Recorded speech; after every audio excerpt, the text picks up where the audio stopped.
Cablevision Sports welcomes you to Roxbury High School in Succossona for the Morris County Wrestling. It's three-time team champion Randolph trying to add 5 more individual championships against the best in Morris County. Hello everybody, I'm Steve Tober with the coach Jerry Saxel. And Jerry, great to have you with us tonight. The beginning of the tournament season here with a great one in Morris County. This is one of the top counties. You know that, Steve. So does the audience out there. There are a number of counties that have their championships in the Christmas season, and this is at the end of the year. This is the best tonight. And Jerry, great history in this tournament. Randolph and Jefferson particularly have had a lot of individual champions going back to the Jefferson 7 in a row in the early 90s, but it's been Randolph now with 3 in a row. Well, you're talking not only about county champions when you talk about Jefferson and you talk about Randolph. You're talking about ranked teams in the state. You're talking about teams that have been #1 in the state of New Jersey. And this is the county that they're coming out of. And year by year, Jefferson winning 7 times in a 90. Randolph now the last 3 championships, having clinched the team title already with their consolation victories. And you look at the fact that 7 champions return this year, Jerry. Interesting. Also the fact that 4 of them will face each other in 2 matches at 119 and 125 pounds. There should be some very emotional matches. The seeding committee did a wonderful job. They ended up getting 25 out of 28 top seeds in the final. That's almost unheard of, that there should have only been 3 upsets somewhere along the line to these championships. Now there's all some individual stories to talk about, and certainly one for Randolph at 125 pounds, Ryan Brennan, looking to become only the second 4-time champion, adding his name to James Laval of Hanover Park. When you realize the caliber of wrestlers that have come out of this area, people that have won 2, 3 state championships, you're talking about a young man that's going to win his 4th title today if he wrestles the way he should. Watching him down at the States at Atlantic City last year, there's some people that think he had a bad match. He did not. He had a bad 20 seconds, Steve, and had he wrestled for that 20-second period, he might have walked out at Atlantic City a state champion. I think it's going to take an outstanding wrestler this year to knock him off. Ran an 107-16 career at 125 pounds this year. He's looking to make it 4 in a row. When we come back, the spotlight will be on the mats. We're getting set for 14 matches. The Morris County Championships coming at you next here on Cablevision.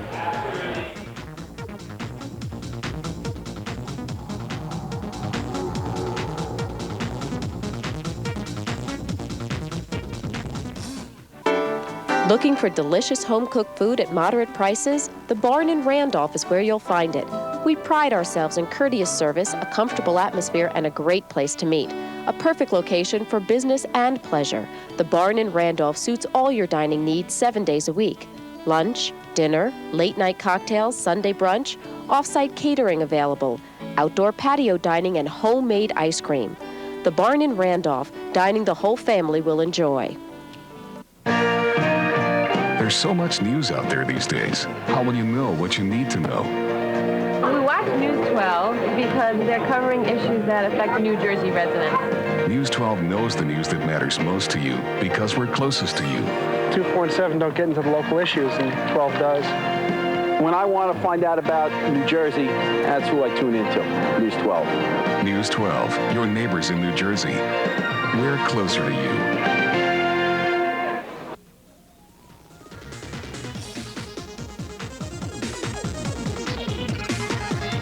And Jerry Saxel, and Jerry, the 14th annual Morris County Wrestling Tournament Championships, a spotlight on the mat as the matchups introduced, and what promises to be a very, very interesting evening, even though it's been pretty much chalk in terms of top seeds advancing. No question about that. The best wrestlers are meeting in the final, Steve. That doesn't mean, under the emotion of this final match, under the emotion of the crowd that's around us, that the upset can happen out there when you get a #1 and a #2 wrestler against each other. And looking at the matchups, beginning at 103 pounds, Mike Piccarello of Parsippany against a young man on the rise, Dan Kittrick of Hanover Park.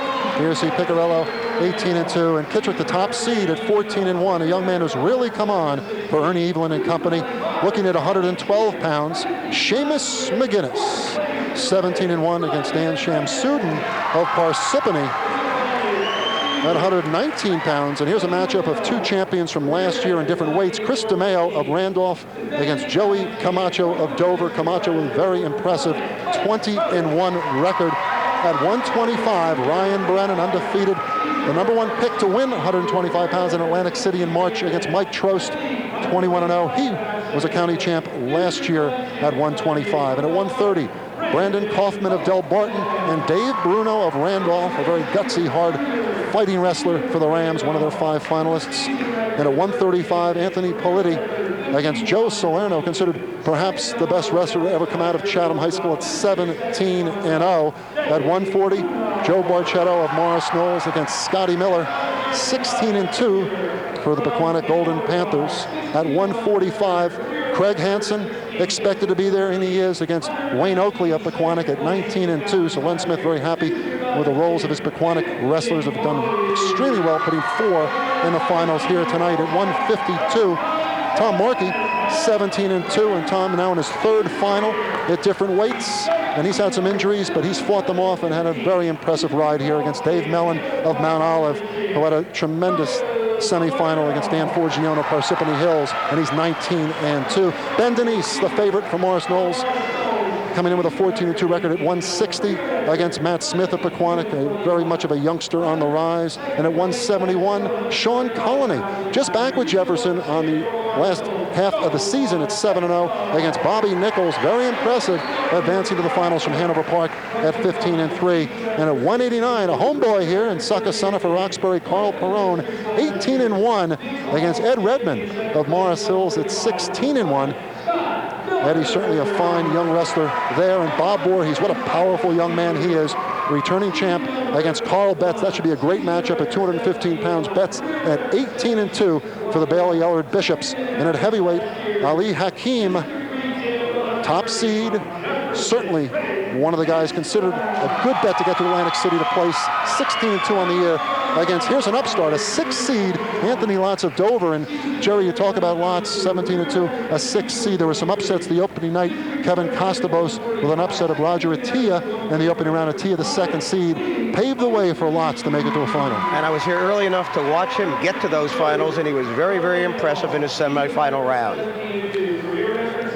In Jerry, County championships around North Jersey today, and you talk about Essex County down at Bloomfield and some of the great county tournaments. This ranks right up there with the best. Without question. Essex County had their finals this afternoon, a few hours before we started our telecast this evening.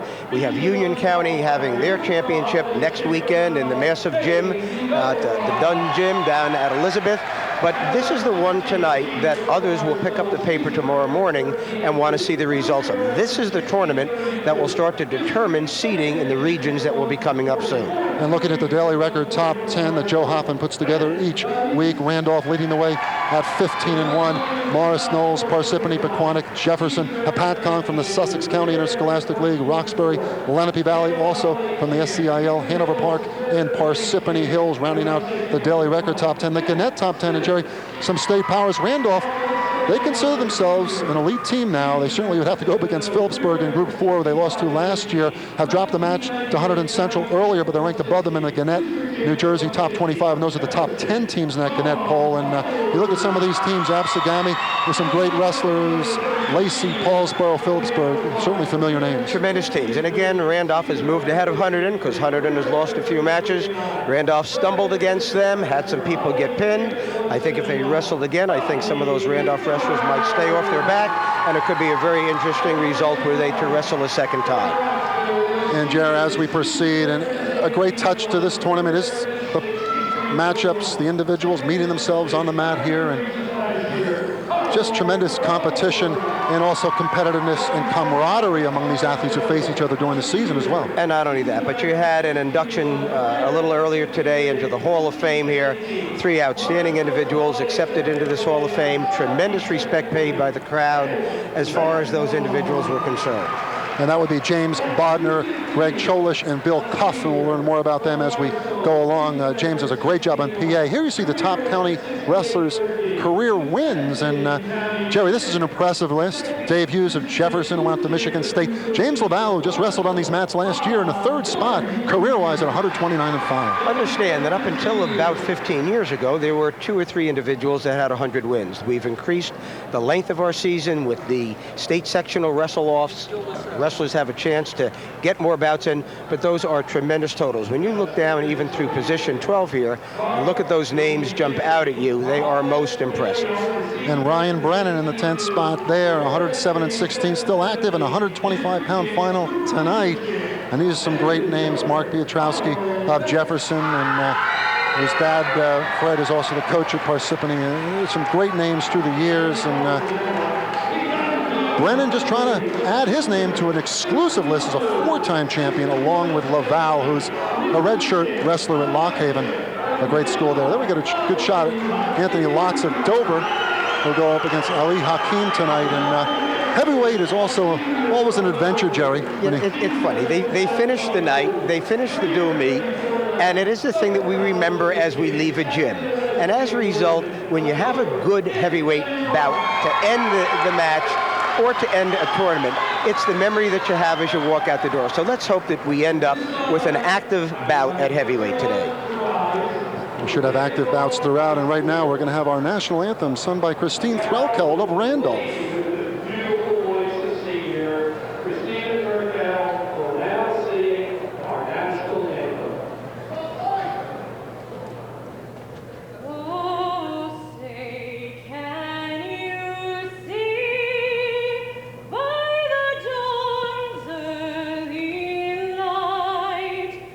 We certainly have a tough act to follow already, Steve. Tremendous rendition of our Stars and Stripes by Christine Threlkeld. Steve Tober, Jerry Saxel. And we look at the officials for tonight. There are 4 officials rotating: Bob Malillo, Tim Wyatt, Gary Kessel, and Vinny Russo. And it's a busy day for the officials as well, Jerry. It's been a long day. It's amazing, though. The adrenaline will start to pump right now, and it doesn't matter how many matches they've worked. You got a class act out here as far as the 4 officials are concerned. They're working in tandem, so both will be working each of the bouts, and they'll alternate. So we have a good crew tonight. And 103 pounds, Dan Kittrick in the black, and Mike Piccarello in the gray for Parsippany and Hanover Park. And there you see their records. And we're underway at 103 pounds. Sure, a lot of scrambling early on. These young lower weight wrestlers, very aggressive and very elusive. But nice size wrestlers, and again, it's Piccarello who's in on a nice double, moves to the side, takes his early 2-0 lead, wondering right now whether he should go optional start and try and build up that lead. Has decided to stay on top of his opponent.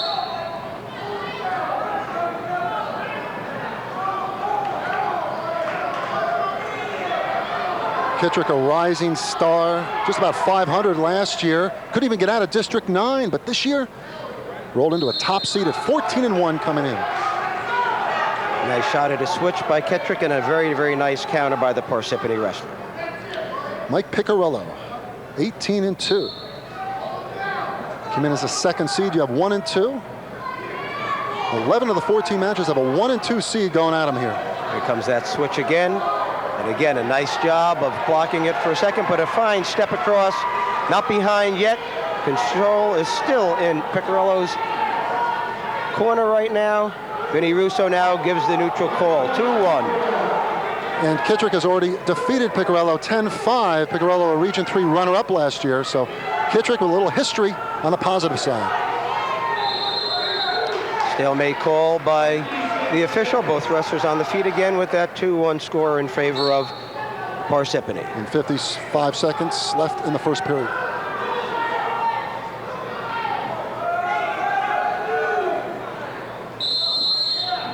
Stalemate called, no action occurring.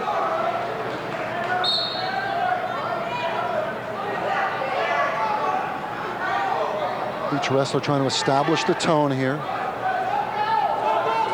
Piccarello going underneath. Kittrick with the heavy hips, putting that weight on the top of the Parsippany wrestler, making it difficult for him to complete the move and coming close to another stalemate unless they go off the mat. 26 seconds remaining in the first period. 2-1 lead for Piccarello. Piccarello, the aggressor again, shooting on the single. But it's Kittrick that picks up an ankle and starts the crossface and circle.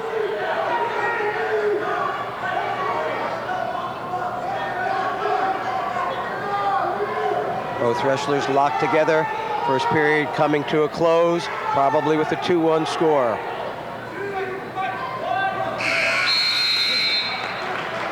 And that'll do it at the end of the first period. 2-1 Picarello here at 103 pounds, the championship. Our first bout here tonight in the MCT finals from Roxbury.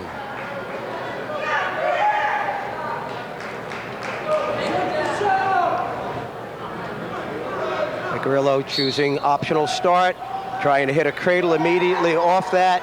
Moves in, ties up the leg, still thinking cradle in there.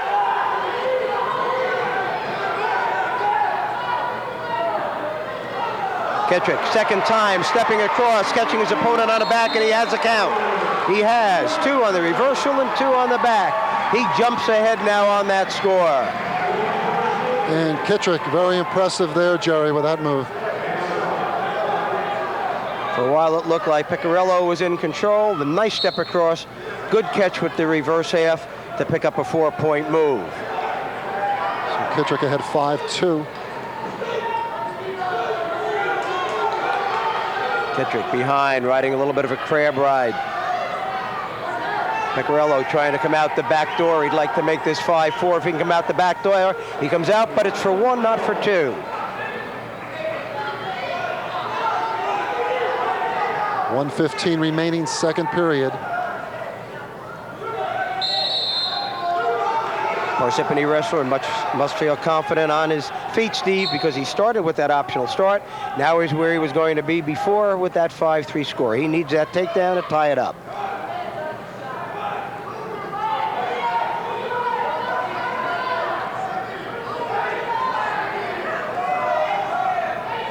Again, Kittrick with a nice counter.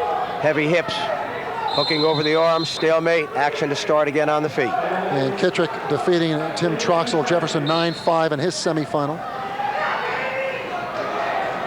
First offensive shot by the Hanover Park wrestler. He has him on the edge. Can he keep his own toes on? Can he get control? Can he bring him back in? Awfully difficult to keep him in at that point, Jerry, with the trying to hold him back. 38 seconds left in the second period.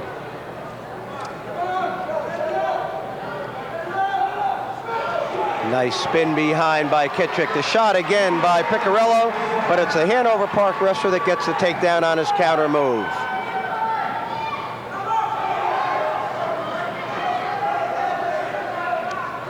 (7-2) in control on top. Inside now, 10 seconds left in the second period. Good sit, nice follow. Under 10 seconds, 7-3 score, favor Hanover Park. Dan Kittrick, the junior. 500 wrestler last year, now 14-1, trying to make it 15-1 and become an MCT champ. Good control. Not much movement by the Parsippany wrestler on bottom. Some short sits, out for 1 on the buzzer, no. After the buzzer. So Ernie Evelyn's Dan Kittrick and Fred Petrowski's Mike Picarello going out of here now for period number 3 with Kittrick in the lead 7-3. A very nice third place taken in the championship here by Kyle Devlin of Mount Olive by an 8-1 score. Looking very fine, taking his third place. And Kittrick had beaten Devlin 6-0 during his regular season along with Picarello. Little short sit into a switch, and all of a sudden Picarello is back in the battle. It's up to 7-5 now with that reversal. Minute and 45 seconds to go. He's down by 2. He has to turn him, or he has to start thinking about letting him go and taking him down. We got ourselves a good one here, Jerry. Good action, both wrestlers. The officials looking, making sure that movement continues. An attempt by a stack by Picarello. Kittrick, though, rolls through on the shoulders, and it's the Hanover Park wrestler trying to come up, potentially dangerous. Bad angle on that knee. Action stopped. Kittrick down, Picarello up on top. 1:18 left, as you see. 7-5 Kittrick over Picarello. Here's Ernie Evelyn. Great coach from Hanover Park. Nice stand by the Hanover Park wrestler to move now 3 points ahead, 8-5.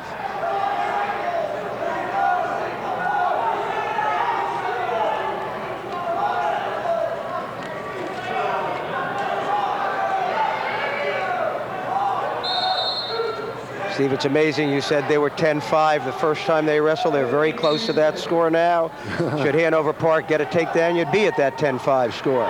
Kittrick's only lost 9-5 to Pascack Valley Steve Holt in the semis of the Hanover Park Christmas tournament. Very, very fine wrestler, Holt. And he worked out with James Laval during the Christmas break, and that certainly helped him, trying to work from the bottom in from neutral position. Piccarello has to take a shot. It doesn't matter whether he loses 8-5 here or whether it's 10-5. He's the one that needs to get the takedown to get back into this match. And who would have thunk it? Dan Kittrick, unsung coming into the season, looking to be an MCT champion. Piccarello, nice job behind now. That brings him to within one. But if he can't turn him, he has to let him go and get him again to get this into overtime. Kittrick knows he just has to stay off his back at this point. 5 seconds. And that's the way it's going to end. Oh, what a match. 8-7. Dan Kittrick is the champion. And Jerry, it turned out to be a much closer match than we may have anticipated going into period 3. Nice action at the end. Piccarello maybe had to give a little thought to letting his opponent go, taking him down, maybe getting in an overtime. But Kittrick did a nice job with that championship. And we move right to 112 pounds with the top seed and the third seed going at it, Seamus McGinnis at 17-1 from Mount Olive, and Dan Shamsuddin of Parsippany at 16-3. The upset there is that Markey of Randolph did not advance. Sean Markey, the sophomore, was the second seed coming in. Shamsuddin in the gray, and McGinnis in the red of Mount Olive. Shamsuddin again forcing the action, making the shots on his feet.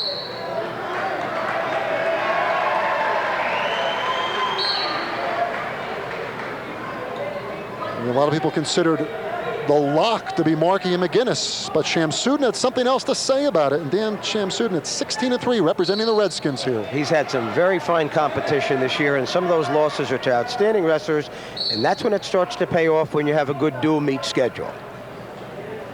And the Redskins certainly have that in the Iron Hills division, what with Mount Olive and Hanover Park.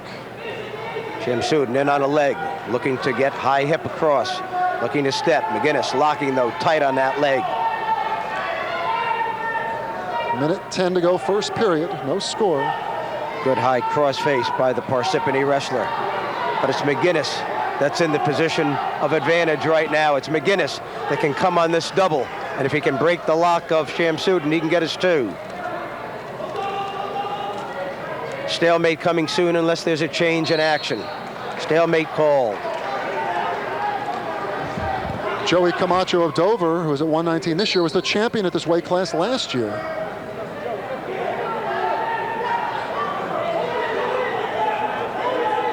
McGinnis, nice hip action now. Grabbing that ankle, starting to move behind. Shamsuddin holding on with that one arm to try and stop that circle in the 2 points. Down to 30 seconds, first period. Nice change of direction by the Mount Olive wrestler to take the 2-0 lead. Nice takedown, he worked hard for that. McGinnis is a good one.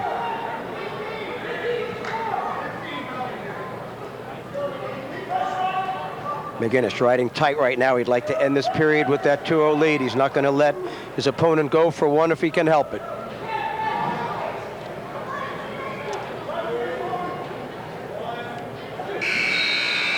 And that's the end of the first period with a 2-0 lead.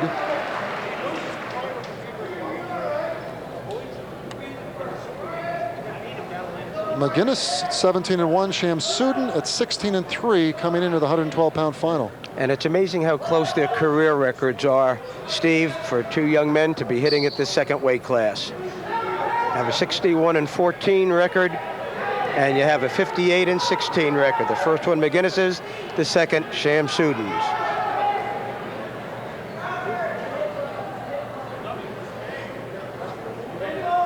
Good chance that McGinnis and Markey would meet in the regions. But right here it's Shamsuddin trying to pull the upset.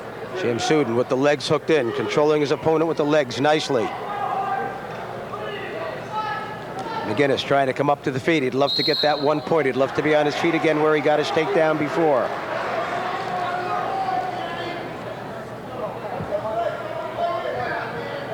So far, Jerry, very competitive early matches just underway. Second bout of the evening here in the Morris County Tournament Championships from period number 2. No one looking tired from the earlier bouts. There's the one we were talking about that he wanted. He takes that 3-0 lead right now. Shot from far too much in front by Shamsuddin, allowing again McGinnis to trap that head, to grab the ankle, to start to work in the same position he was in the first period when he got his takedown. Inside a minute in the second period with a 3-0 lead.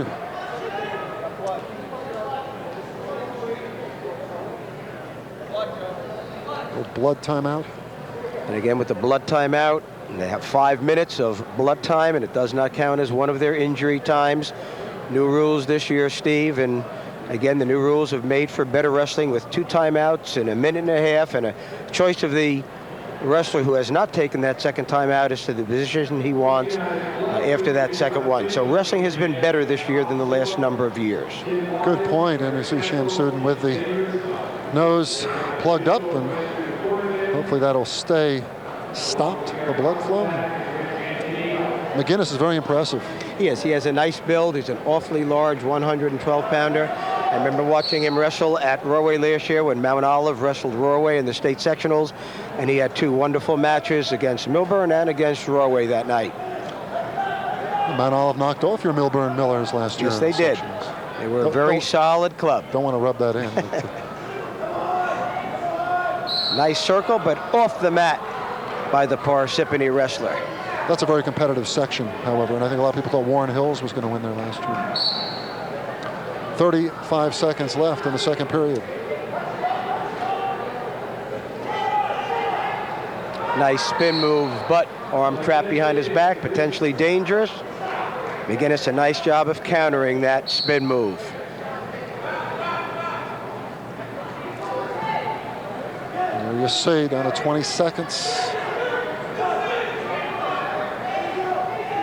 Again, it's McGinnis keeping his weight on Shamsuddin. Hard for the Parsippany wrestler to make a move when he's trapped underneath. Time running out, though. If points are going to be scored, it has to come rapidly in the next couple seconds. Both wrestlers trying to get the 2. Can Shamsuddin get his legs in and get the 2? No. Very close. And that'll do it for period number 2. Sean Markey, who you commented on before, Steve, came back to take a 3rd place here at 112 pounds with a fall in 2 minutes and 17 seconds. And very likely Markey could be a big factor in Region 1 this year as he comes off that consolation victory. Attempt of a forward roll by the Parsippany wrestler, but McGinnis did a nice job of not only catching him in the air, but almost simply doing a body press and getting back points. Very, very close. Commanding 3-0 lead right now, unless the Parsippany wrestler can get back into the match in the next few seconds. McGinnis very impressive here tonight.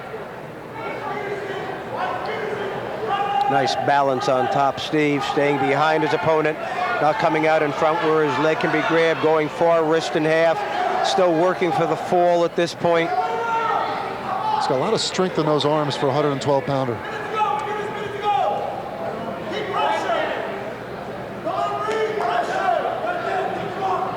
Shamsuddin showing the wear and tear of carrying that weight for most of the match. Being underneath takes so much more energy, and we're beginning to see it as we move into this last minute now. And McGinnis was so impressive, beating Mike Collins of Pequannock 8-0 in the semifinals. Shamsuddin decisioning Markey 10-5. McGinnis still thinking about it. Tilton here, still trying to get his opponent towards his back. He'd like to make this a 5-0 score instead of 3-0. For a 3-0 score, very much in command is McGinnis. Without question. With 25 seconds left as they go out. Glad to be with you here on Cablevision. The Morris County Tournament Wrestling Championships from Roxbury High School in Succossuna. Steve Tobert, Jerry Saxel. 24.1 seconds left. 3-0 lead for McGinnis of Mount Olive over Shamsuddin of Parsippany. Again, time taken again for Blood. It's not a bad one, so he should be back in action somewhat rapidly. And a lot of people did not figure him to be in a final, Jerry, so he's accomplished a lot, Shamsuddin has, regardless of what happens here in the final 24.1 seconds. As we said earlier in our introduction, the seeds have held up dramatically well here, and to think that he is only one of 3 young men wrestling in the finals tonight that was not seeded 1 and 2 lets you know, as Steve commented, as how impressive he has been with his wrestling over this 2 days. And it's not 1 day. He had to get through 2 days to be where he is. But even with those compliments, I was going to say, it's still McGinnis that has the 3-0 lead. That's right. And time running out for Shamsuddin. 10 seconds. 3-0. Seamus McGinnis. A nice snap, and he has his count. He's going to end up with that 5-0 score unless he can get it to 5. And he does. The 5 count comes, and he picks up 3, literally on the buzzer. Seamus McGinnis, the winner. Morris County Tournament champion at 112 pounds. While we have in a moment, I want to talk about the Barn Restaurant. If you're looking for delicious home-cooked food at moderate prices, the Barn in Randolph is where you'll find it. You can enjoy courteous service and a comfortable atmosphere, a perfect location for both business and pleasure. The Barn Restaurant, 555 Millbrook Avenue in Randolph. Dining the whole family will enjoy. For further information, call them at 366-7801. And I must say, from personal experience, terrific place to go before or after a Randolph wrestling match or football game, whatever you're up to in the area or near the area. Go to the Barn. Looking at a replay from that match with Seamus McGinnis here, Joe. Very, very nice job. He sat out. He's made that move 2 or 3 times before. This time McGinnis was ready for it. When he sat out a little too far and got that rump away from him, it allowed him to put in a snap and bring him towards his back. Good control by the top wrestler. Very, very fine championship. You see that snap coming in, the underhook of the arm. Beautiful job of bringing his opponent down to his back, holding him there for 5 seconds on the nose, and really padding that 3-0 score and making it a rather commanding 6-0 victory and a wonderful championship for McGinnis of Mount Olive. And now we go to 119 pounds and 2 champions from last year in different weight classes. Joey Camacho of Dover in the black, and Chris DeMeo of the Randolph Rams in the gray are underway. And again, it's a Camacho 1 and a DeMeo 2 meeting in the finals as far as seeds are concerned. A lot of people like Brent Force of Jefferson, but he went down. And the first representative, Steve, of the victorious team, taking their 3rd championship, Randolph. Randolph Rams. Trying to catch up. Jefferson won 17 championships in a row. Jefferson and Randolph has now won 3 in a row under Mike Sook.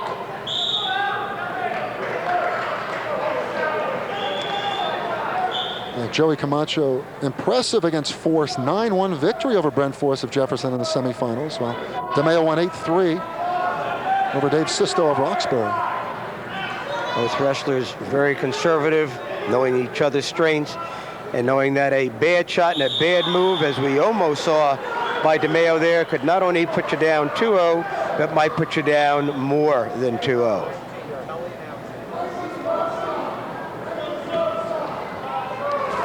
Again, it's DeMeo being the aggressor, pushing forward a little bit.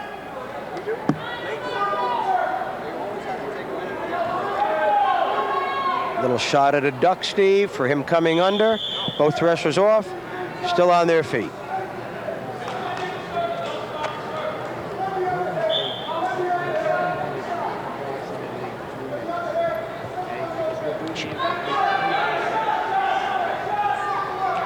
DeMeo reaching in, not really taking a full shot. Going halfway again. Down to a half-minute left in the opening period. This very competitive first period. Stalemate call. Official will start them over again. Talking to Joe Hoffman from the Daily Record, he considered this the closest competition of any weight class here at 119. Add in Dave Sisto of Roxbury, Brent Force of Jefferson to these two young men. And as I said, Steve, both very leery of making a mistake in this first 2 minutes. I think they both look content to get to the mat with the score 0-0. And that'll do it for period number one. A scoreless bout so far. Camacho of Dover and DeMeo of Randolph.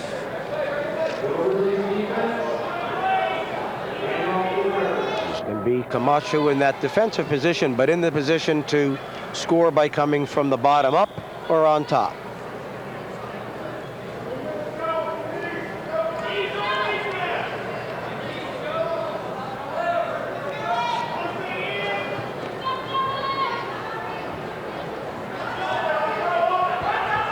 Camacho out into that short sit, trying to crowd, coming into his Granby roll, but caught in midair. Good job of getting back to his stomach. Almost out and almost on his back within a matter of seconds.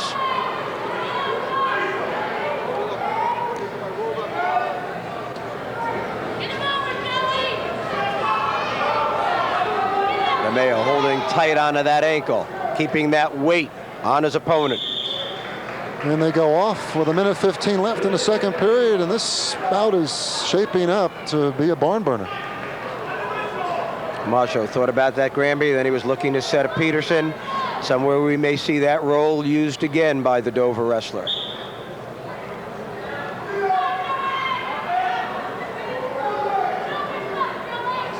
Tight waist, near arm, crowding well as far as DeMeo is concerned. Trying to work that arm through the crotch. Like to come back this rear way. Would like to control his opponent.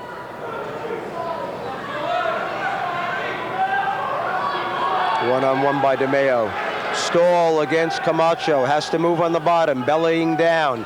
Not coming up into a position that he can score.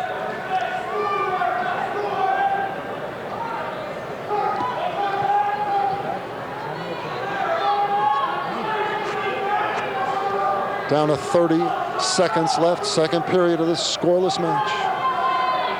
Camacho has reached back and has taken a leg, as you see, but no action, stalemate. With 26 seconds to go, Camacho has to move better than he's been moving on the bottom. DeMeo has done a nice job of controlling him. He hasn't had to work that hard in following him. He's just tied him up and kept him underneath. Should help DeMeo heading into the third period. 25.7 seconds left here in the second.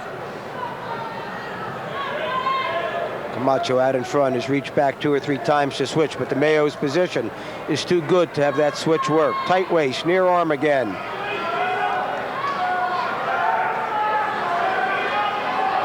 At this point, DeMeo has to move, has to snap, has to follow. He's kind of hanging on the back. Here comes the roll we talked about before, and that roll is going to get him almost out, but not enough time. He waited too long to make his shot with it. And the crowd doesn't like that, Jerry. At the end of the second period, still scoreless. And still controlled by Randolph as that period ended. Good call by the official. Gary Kessel and Vinny Russo working this match. You can get a bird's eye view, a spotlight on the mats here at Roxbury. DeMeo and Camacho. DeMeo's nice short stand, gets those legs out in front. Camacho trying to hold on now. He's not going to be able to hold. He's had that hold breaking. A nice circle behind and a 2-0 lead by the Randolph wrestler DeMeo. Dave Sisto of Roxbury taking his third place championship here with a commanding 6-0 victory at 119 pounds. DeMeo, a junior, Camacho, a senior. Nice sit by Camacho into a cradle. He has not only 2, but if he can bring him back, he's going to get more. Can DeMeo get off the mat? He breaks the cradle, and he moves off the mat. Saves himself from back points. 1:17 left in the third period, and what a match we have here, tied at 2. Camacho may look back at that point in this match and wonder why he didn't try a little harder to suck him back onto the mat, Steve. He had him tight, and he let DeMeo get off the mat. DeMeo battling for his life and managing to get out. Short sit, followed by Camacho. He has the stall. He has to work on top. He has to, again, look for that fall. He doesn't want to be hit and put himself down 3-2. Inside 1 minute left in the match, 2-2.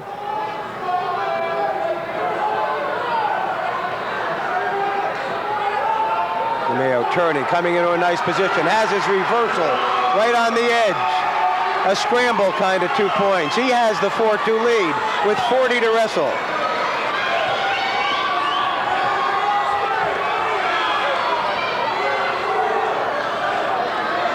.30 seconds left. 4-2 DeMeo over Camacho.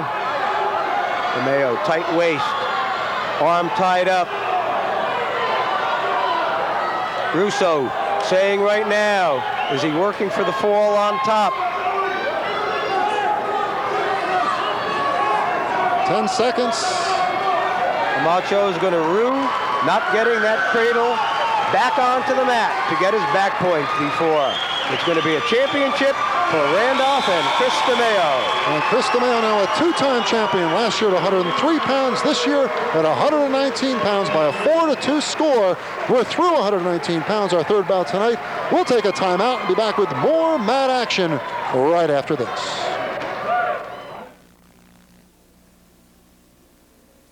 Back at Roxbury High School, Steve Tober, Jerry Saxel, the 14th annual Morris County Wrestling Tournament Championships. And Jerry, after some eventful early bouts, we moved to certainly would be considered one of the feature bouts at 125 pounds. Ryan Brennan of Randolph and Mike Trost of Pequannock, two champions, Trost winning at 125 last year. When you start to look at a 107-16 record for Brennan, and you start to look at a 90-14 record for Trost of Pequannock, you know the caliber of the two young men that are in front of us right now. And yet one is superior to the other because what he's done in this championship and at Atlantic City in the state of New Jersey. And Brennan coming in at 18-0 on the season, Trost at 21-0, so something's got to give here. Brennan in the gray, Trost with a Panther blue and gold.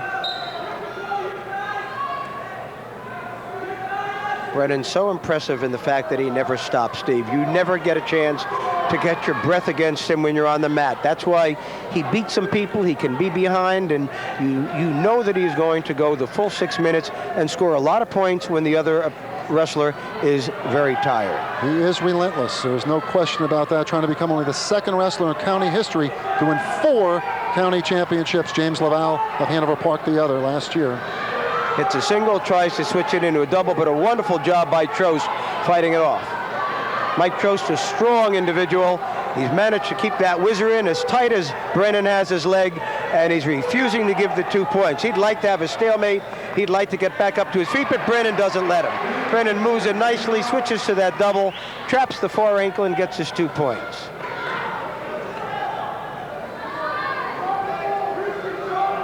And Brennan has rolled through this tournament 18-2 over Sean Flynn of Morris Knowles. The technical fall at 440 in the semis. Trost advancing over Brian Costigan of Parsippany with a pin at 117. So both these wrestlers dominant so far. And it was Sean Flynn of Morris Knowles that won his match 4-0 to walk away with the 3rd place medal.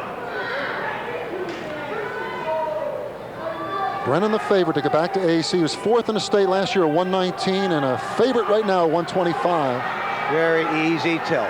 Trap that arm, nice balance, nice step across by Trost. He ended up giving 2 up, he got 2 back. He's still alive out there with that 4-2 scoring on top, using his strength now. 15 seconds to go. He can't give up any more points this period. He needs it to be 4-2 going into the 2nd period. Trost feels if he can pull up a victory here, it would help him so much looking ahead of the regions. And that'll do it for period number 1. Nice back hook by Trost. Couldn't get the half in, but he had nice control the last 25 seconds. 4-2 lead for Randolph Rams Brennan.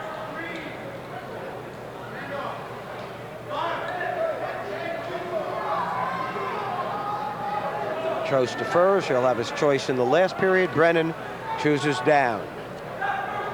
Brennan awfully tough from that defensive slot. He can move so quick. And we just got a quick look at Mike Sook, the Randolph coach. Brennan moving nicely. Trost following beautifully. Oh. Brennan with the same step across that Trost had before. He's up. He has his neutral, he has his one. It's, again, 5-2, and it's both wrestlers battling, and it's Brennan that comes up with the takedown. 7-2, a minute 39 to go, second period. 125-pound final.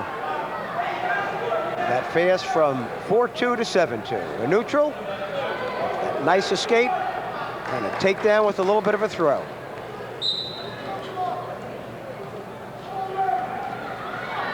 Same tilt again, Brennan working it. Trost hooking a leg, gets a 1 count. Same place before where Trost got his 2, stepping across. Brennan stays with him this time, holds his 7-2 lead. Trost has to free that arm. Brennan can hit that tilt anytime he wants. Trost has to get the arm free if he's going to come out and score any points.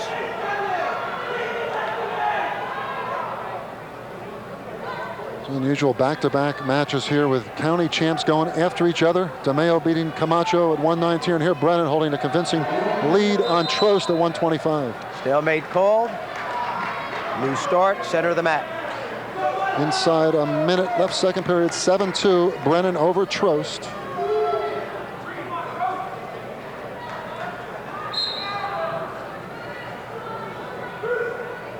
Trost with the short sit. Brennan again with a little bit of a claw ride, looking for that far arm up high. Now coming back, trapping that near arm again, putting himself into a tilt position.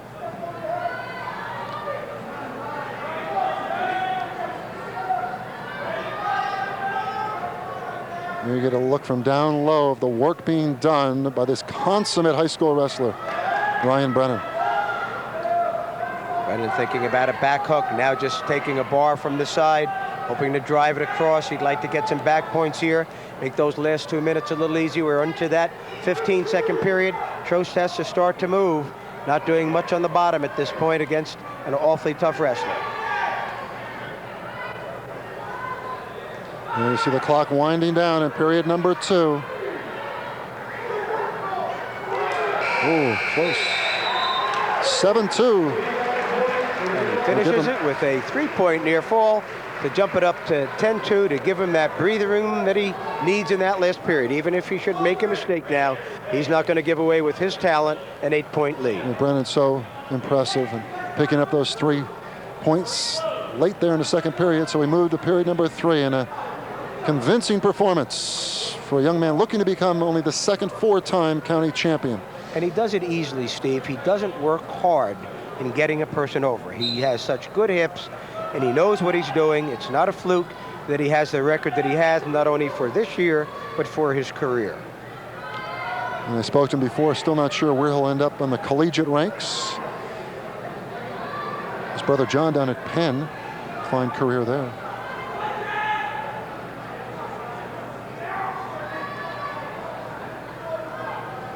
Brennan waiting for the right opportunity here, making sure that Trost can't get him into a position where he'll go to his back. Brennan content to sit, move until he feels he can explode and try and come out for the points. Trost has to work his opponent over and try and get him onto his back if he wants to get back in to this championship bout. And you give Trost credit, though, Jerry. He could have jumped up to 130. There was a lot of talk about that, but Len Smith said he wanted to stay at 125 and give it a go here against the state's best. This loss won't hurt him, and any other matches that he has coming up, it will certainly help him as far as a seed is concerned as he moves into his regional competition and his district competition. Inside a minute now, left in the third period, and Ryan Brennan in control at 10-2. And with a stall for not moving on the bottom. It's Trost that has to put himself in jeopardy by attempting to pin his opponent, and that will free Brennan for some movement on the bottom. 30 seconds left. And again, as Ryan Brennan gets down to Atlantic City, he can't allow himself to be ridden for a minute and 30 seconds as he has now against some of the competition that he'll be facing down there on the boardwalk. 16.4 left, 10-2.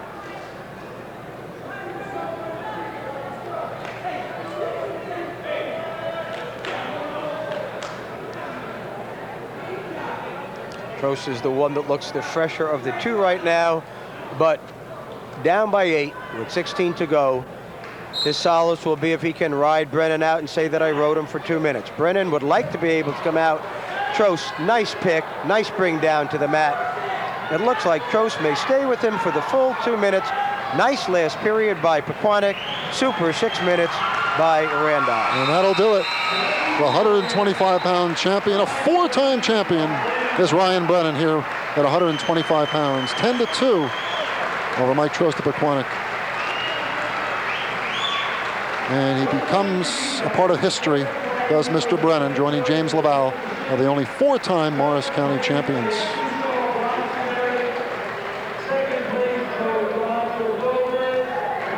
And Jerry, hopefully we'll see that young man on the boardwalk in Atlantic City taking back gold. Here we see him once again. I think we will. We see him right here. Again, he has such nice hips, that tight waist, arm barred. This was right at the end of that second period when he was looking to move from 7-2 to 10-2. And you see the nice control that he has, not afraid to be underneath his opponent. You see Tim Wyatt get down for the count, and as we had with the McGinnis match, the count timed beautifully with the clock. As the 5th hand movement went, so did the 3 points in the end of the second period. A great championship for a fine young wrestler. So we move to 130 pounds. The top seed, Brandon Kaufman of Delbarton, at 16-2 against the second seed, Dave Bruno of Randolph, at 13-6. Kaufman, the chalk favorite. Bruno, the second seed. His record not as impressive as some, but he goes against a very strenuous schedule of opponents, from Hunterdon Central to St. Joseph of Montvale to a couple of Pennsylvania schools. They wrestled in the Pennsylvania duels. To become the best, you have to wrestle the best. And Randolph and most of the Morris County schools have never shied away from seeking that competition. They profit even if they lose a dual meet to a school of that caliber. And Bruno in the Ram gray, Kaufman in the Delbarton green and white.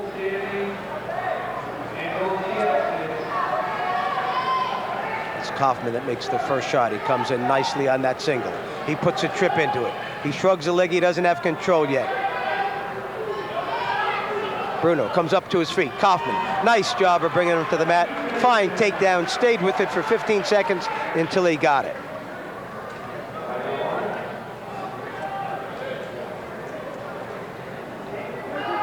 Kaufman, impressive in the regions last year in Region 3. Moves so well, constant motion. Gives points up to get points. Wrestles under coach Ted O'Donnell for the Green Wave. Of course, Mike Sook, the coach of Randolph, for Mr. Bruno.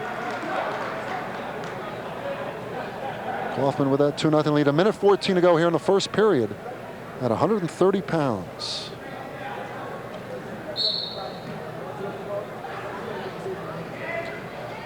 Steve Tober, Jerry Saxel here in your Cablevision High School Game of the Week. Tonight it's a wrestling tournament final, Morris County. Very nice sit by the Randolph wrestler Bruno, but Kaufman not about ready to give it up.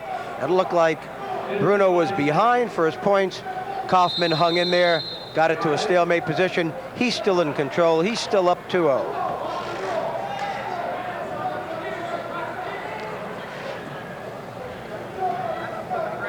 Kaufman, a junior, Bruno, a senior. Kaufman can come back next year as well. Perhaps move up a weight class or two. Delbarton lost a fine lower weight wrestler, Ricky LaForge, at 103, who went back to his hometown of Indian Hills. He certainly did. Again, same nice short sit. Moved behind by Bruno. Kaufman not about ready to give it up easy. Bruno in a position of maybe getting one out of this, and he does. He gets his escape. He moves it to 2-1 with 30 seconds to go. Bruno's such a battler, Jerry, here with 32.4 left in the opening period. Kaufman in on the same shot he had before. This time he chooses to stand with it, shrug it, go into a cradle position with it. He has his 2. He still has the cradle locked.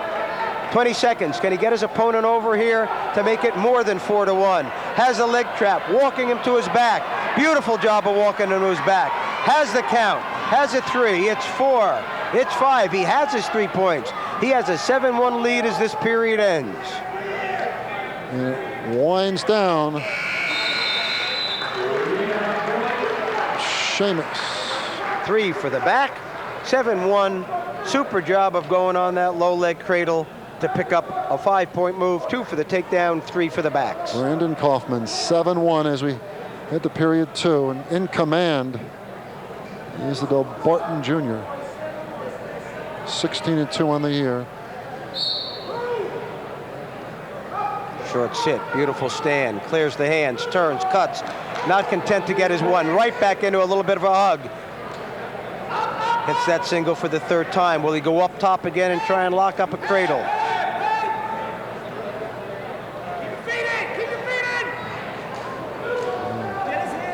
Bruno does get off.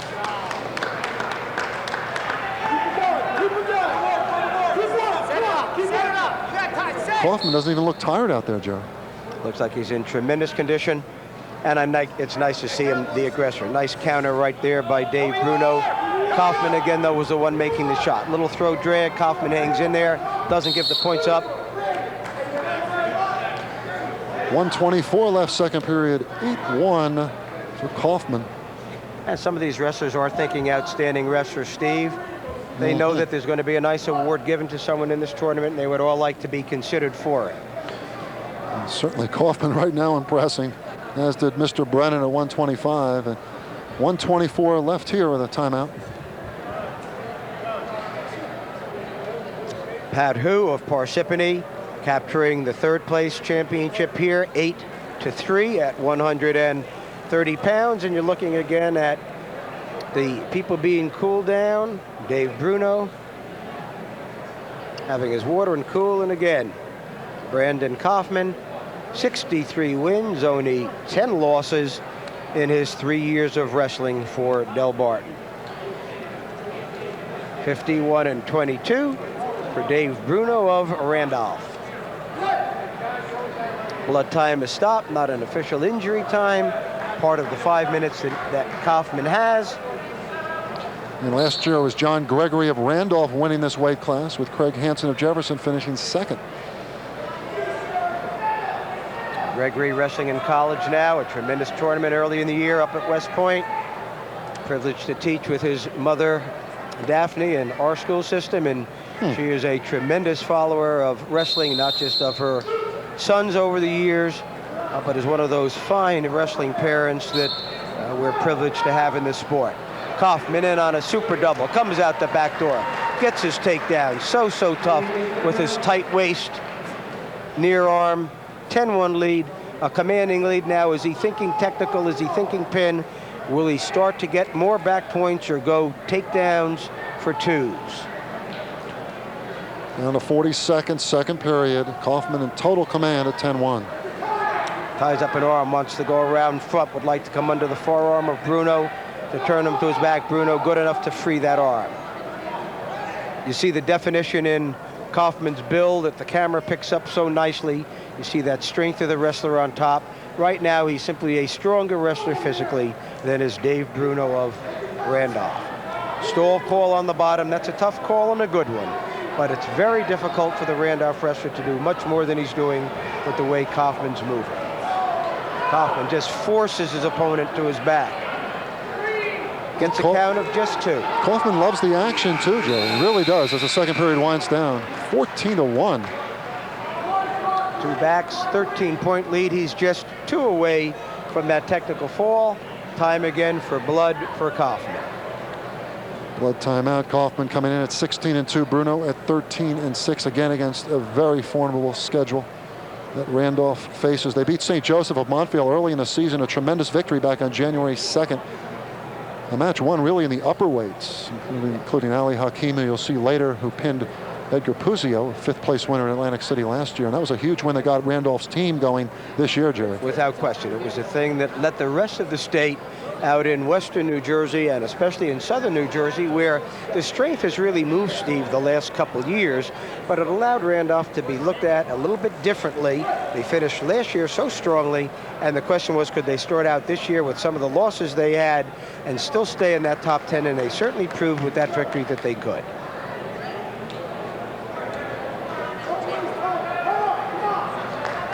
Period number 3, 12-1. Brandon Kaufman leading Dave Bruno. And Kaufman in the defensive spot. It doesn't seem to matter much. The score has been adjusted to a 12-1. Oh. Neutral. 13-1 now. 12-point spread. Kaufman's so quick.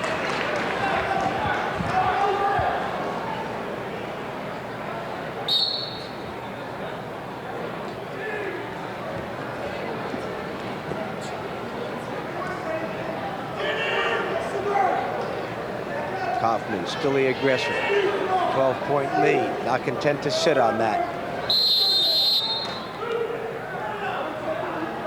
Stalemate. New action in the center.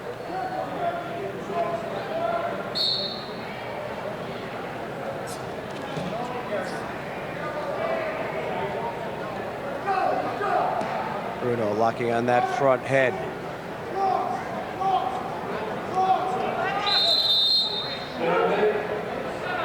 A 1:17 left, period number 3.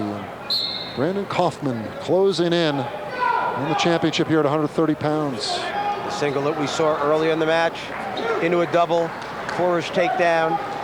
He's 1 point from the technical victory. 15-1 score. Vinny Russo looks up, notices the scoreboard. He knows the next points that he scores will end the match unless it's a fall. Kaufman, in a sense, almost gives the one. He knows now with the takedown, the match is done. He's in single, double, takedown, and match, and championship. And a super victory for Brandon Kaufman of Del Bart. 17-2 with a technical fall. Just 44.1 seconds remaining. And Brandon Kaufman is the champion at 130. And if you're talking about championship meals, turn to the Barn Restaurant. If you're looking for delicious home-cooked food at moderate prices, the Barn in Randolph is where you'll find it. You can enjoy courteous service in a comfortable atmosphere. A perfect location for both business and pleasure. The Barn Restaurant, 555 Millbrook Avenue in Randolph. Dining the whole family will enjoy. Call 366-7801 for the Barn. And our good friend Dean Buttafico and company will take care of you. Just mention to Dean that you watch the Sports Connection too. He'll know that you're watching Cablevision. And Jerry, very impressive was Brandon Kaufman under Coach Ted O'Donnell with a technical fall, and really rolled through that match. Beautiful, beautiful wrestler. Going to take an awfully good person to beat him in the tournaments that are still coming up. As we look at a replay here, Jerry, of Kaufman in control. So nice moving from his single into his doubles. Vinny Russo knowing that that takedown ended the match. 135 pounds. Anthony Politti of Hanover Park at 16-1, and Joe Salerno of Chatham at 17-0. Politti in the Park black and gold, and the white and blue singlet for Joe Salerno. Not very common to see a Chatham wrestler in a Morris County final, but Salerno certainly one of the school's best Salerno, ever. the first individual, Steve, to make it to the finals of the county. That's something that no one will ever take away from him. It would be nice for him to win a championship, that if he doesn't, his reputation will always be that he was the first to get this far.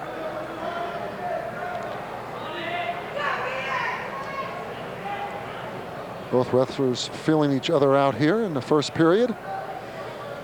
135 pounds. Top seed Politti, second seed Salerno. And it's Salerno that's in on a double, but Politti is at the edge of the mat. Manages to get off before the takedown can be scored. Nice step across by Politti off the mat.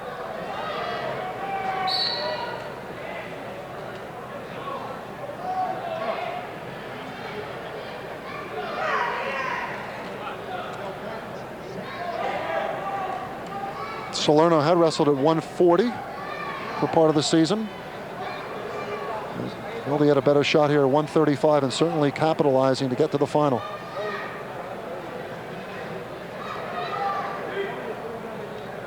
Both wrestlers, as in the earlier matches, a little leery of making a bad shot right here as far as their move is concerned, not wanting to take a chance. As we see the first period in the final half minute. Salerno in on a nice fireman's carry. Ooh. Now he's up on the back. Now he has not only the takedown, but he got a 1 count. Not enough for backs.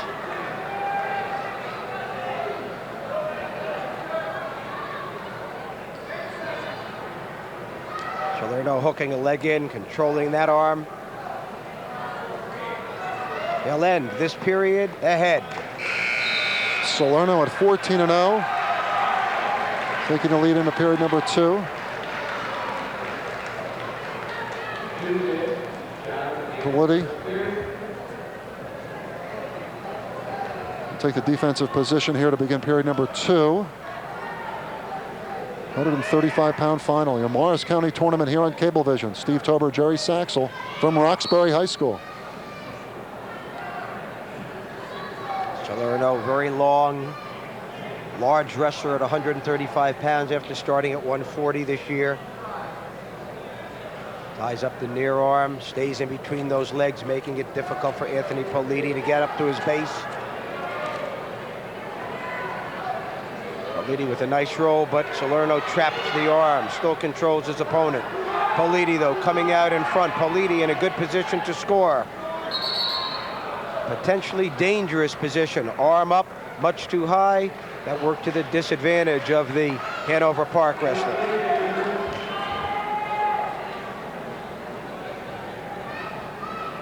Politi is a 2-time state qualifier, and he is the favorite coming in as the top seed, but Salerno certainly asserting himself here.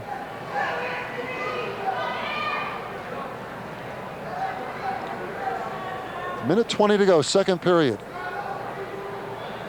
Salerno following easily on top, moving with the opponent's movements on the bottom. Very deliberate. Salerno, very proficient though.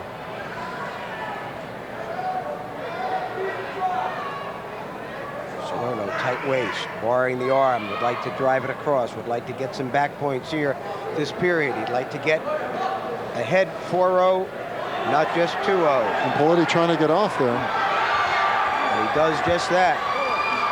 He walks to the head. He has that arm barred. We're close to the first fall of the finals. Salerno, nice balance on top. Politi, though, comes off the back. He'll have 3 against him, but he won't be pinned if he can. Potentially dangerous. 3-point, near fall, 5-0 lead, Salerno. Salerno almost creating the full fall, but getting the 3 points there, and with 33 seconds to go with a 5-0 lead, and really dominating so far here, Jerry.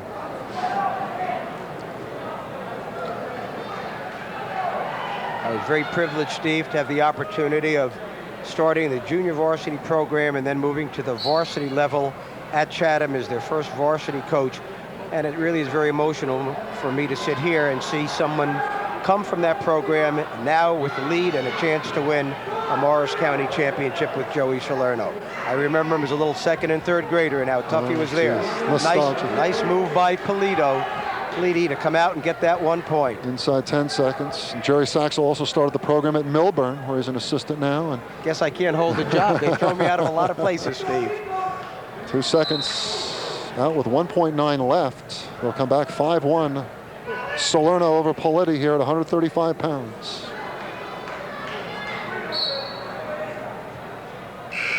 And that'll do it for period number 2. 5-1 lead for Joe Salerno of Chatham over Anthony Politi of Hanover Park. Salerno 14-0 on the year. And Politi will try to claw back here in the third period. Interesting to see if that point allows Politi to gain some confidence, to maybe feel he could come out again and maybe do some more scoring. We'll talk about outstanding wrestlers in this tournament. James Laval won the last 3. 96, 97, and 98. Who will it be tonight? Matt Dieter of Morris Knowles, a 2-0 winner for third place here at 135 pounds, watching Salerno with a 5-1 lead.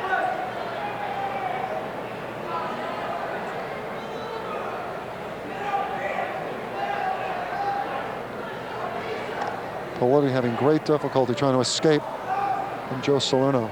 Having trouble getting a base, can't get up into a position where he needs to make his moves. Salerno wrestling conservatively now. Doesn't want to make a mistake, doesn't want to be rolled. Politi trying a little side roll. Great job by Salerno getting his hips into position to stop that row.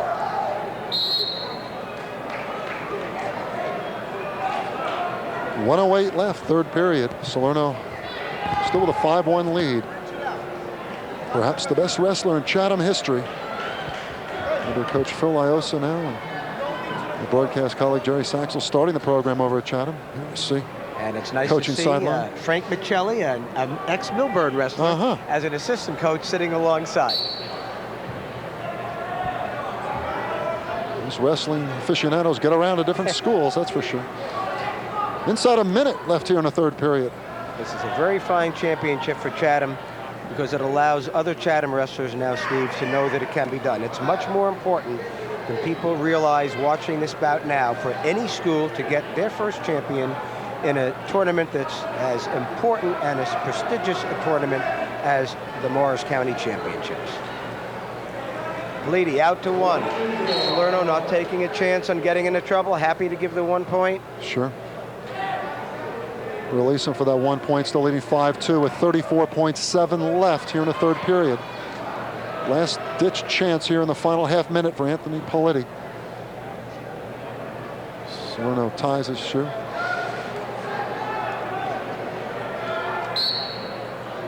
Politti has to take a chance now. He's down with 30 seconds to go.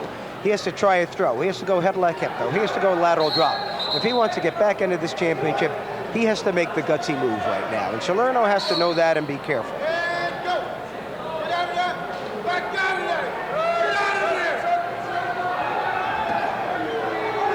Salerno in on the move that he got his first takedown with early on in the bout. He's happy to stay right there, not go to his back.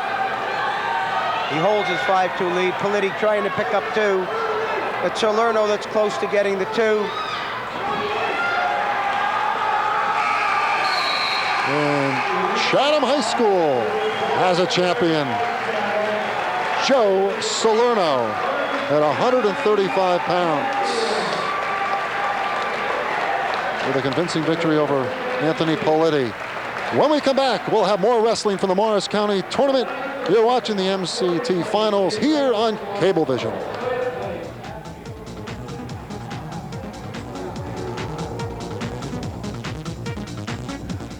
Where are you going, my little one, little one?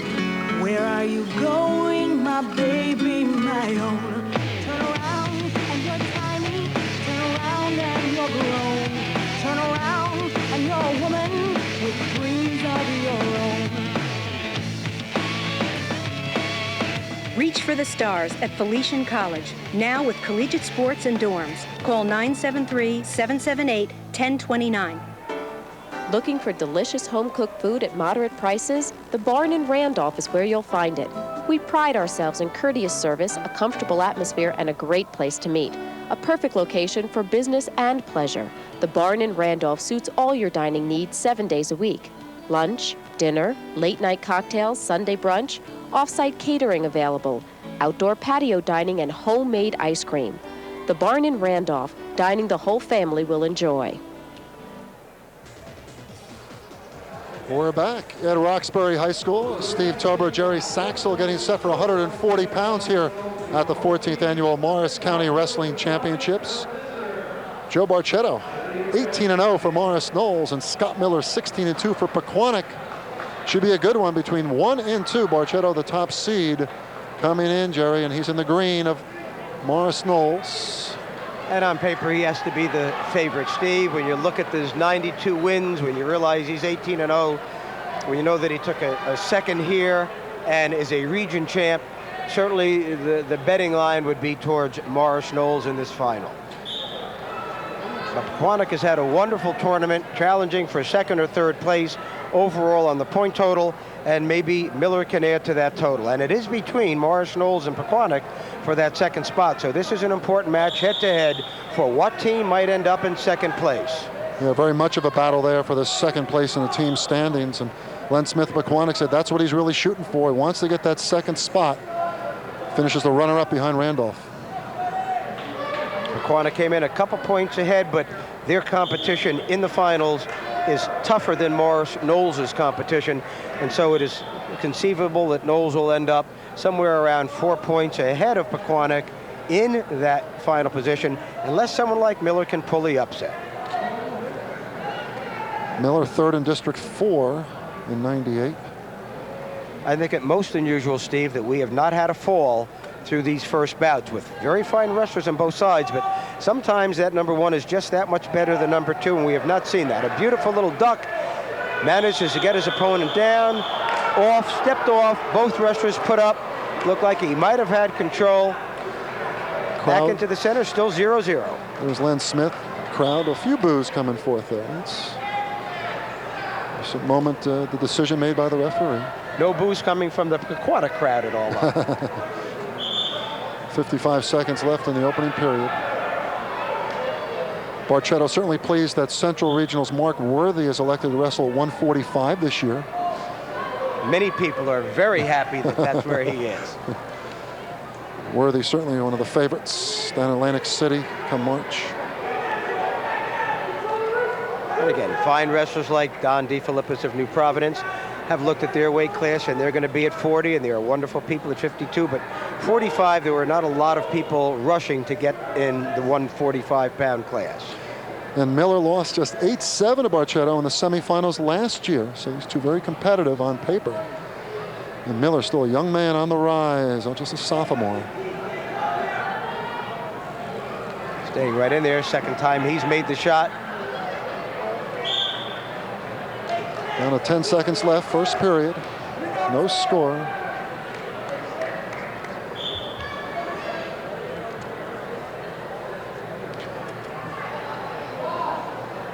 Good crowd on hand here at Roxbury. Very quiet right now. Great wrestling atmosphere as period number 1 ends. The stalemate so far here at 140 pounds. And Barchetto, we'll see if he asserts himself here, Jerry, in period number 2. And we'll go with the defensive position down. First chance of scoring, unless, again, Miller can put him on his back, but it's Barchetto that has a shot at coming up and taking the lead. Barchetto 18-0 on the season.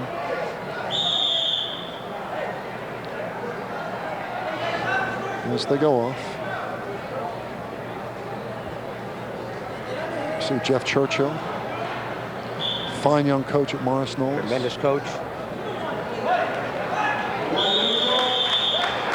Again, coached at Summit for a while, and Summit, with their new athletic director, are about ready to add wrestling next year, probably at a junior varsity level, and then at a varsity level. So for their conference, which, as you know, encompasses this area, they'll be back in a year or 2 with a wrestling team. Ed Gibbons, a former Caldwell wrestling coach, now the AD for the Hilltoppers. Correct. Of course, Summit in the Iron Hills Conference of mostly Morris teams. Nice stand for that 1 point. Good hand clearance to take the 1-0 lead.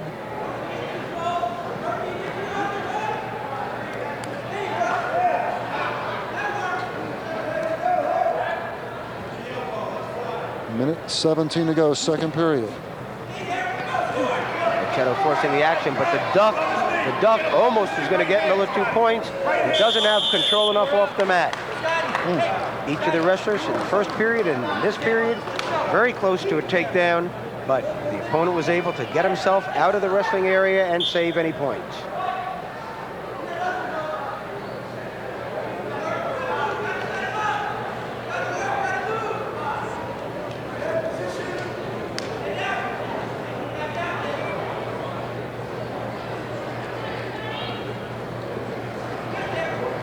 Barchetto considered among the 4 or 5 top wrestlers at his weight class in the Garden State. 40 seconds left here in the second period. Nice drag behind, fine takedown by the Morris Knowles wrestler. 3-0 lead for Barchetto.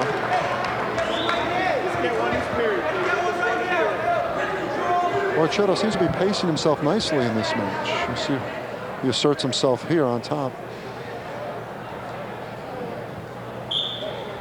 Which is something he did not do, Steve, down at the States last year. And I think he learned from the way he wrestled at Atlantic City. He certainly seems to be carrying that knowledge over with Coach Churchill to this season. 15 seconds to go. Barchetto in control of Miller right now on top. Morris Knowles over Pequannock. Stall called on Miller on the bottom, and that's how period 2 will end. 3-0 lead for Joe Barchetto of Morris Knowles, looking to improve to 19-0 and win a Morris County Tournament Championship. Scotty, you got to clear your wrist here. Got to clear your wrist. First move. On the whistle. On the whistle. Slow down. Tom Markey of Randolph in tonight's final 152 was a 140 champ last year. Barchetto's so tough on top. Good curvature of the back. Good forward pressure. Very hard for Miller to come up into a position where he can score points. Ricky Hay, Parsippany Hills, a 13-7 winner, taking his third place medal here at 140 pounds earlier today. Barchetto looking to repeat as a District 2 and Region 1 champion, and again, that's 6th in Atlantic City last year. Like to improve on that this year. 126 left here in the third period. Blood time for Barchetto. Steve, I want to compliment the table here. I don't know all of the gentlemen that are at the head table. I certainly know Cliff Saylor and Jim Bodner. One of the most efficient tables with the fewest men I've ever seen working a tournament. The material they've given to us, the courtesy with which we've been treated. I really want to thank everybody here at Roxbury with their courtesy and the way they have accommodated us anytime we've asked them, but especially this head table with these gentlemen that are a class act alongside us here to our left. Bill Schilling, the Roxbury Athletic Director, doing a terrific job, as is Kevin Stansbury, the Athletic Director from Mount Olive, the two co-tournament directors here. Very short blood time by Barchetto. Still in control. Miller moved much better after that break, but still unable to score any points. Being shut out 3-0. Miller, a wonderful wrestler, making good moves now. Barchetto just a little bit tougher on top.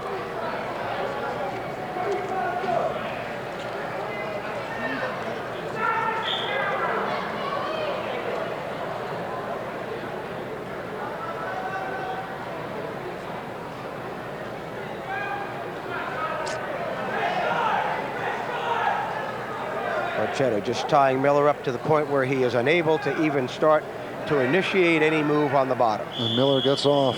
57.1 seconds left. Barchetto in control, 3-0. Jeff Churchill giving instructions along with his assistant.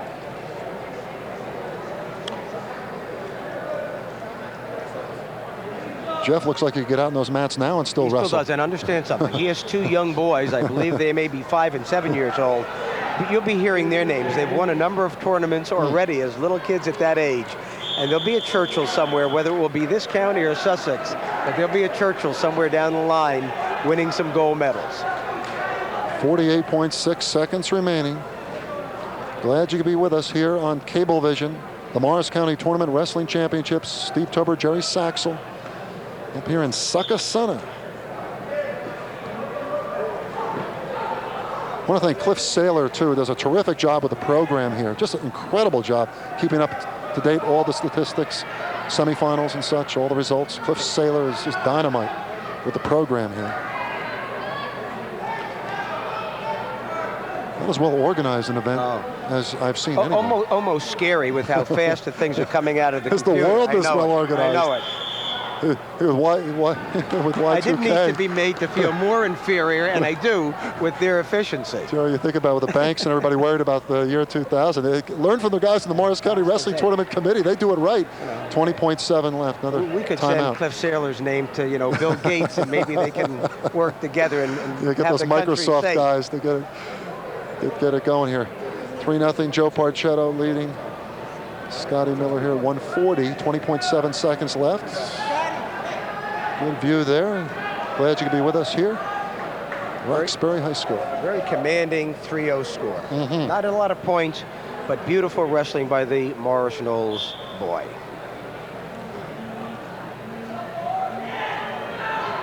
And again, nice short sit. No way Barchetto was going to get in trouble by getting his head caught. Gave that 1 point to make it 3-1. Miller feels better getting that point. Barchetto gave it the way he should have. Inside 10 seconds, 3-1 Barchetto. And that'll be it. Barchetto is the champion at 140 pounds, 3-1 over Scott Miller. A very convincing 3-1 score, though, Jerry. Very, very nice wrestling, a nice championship.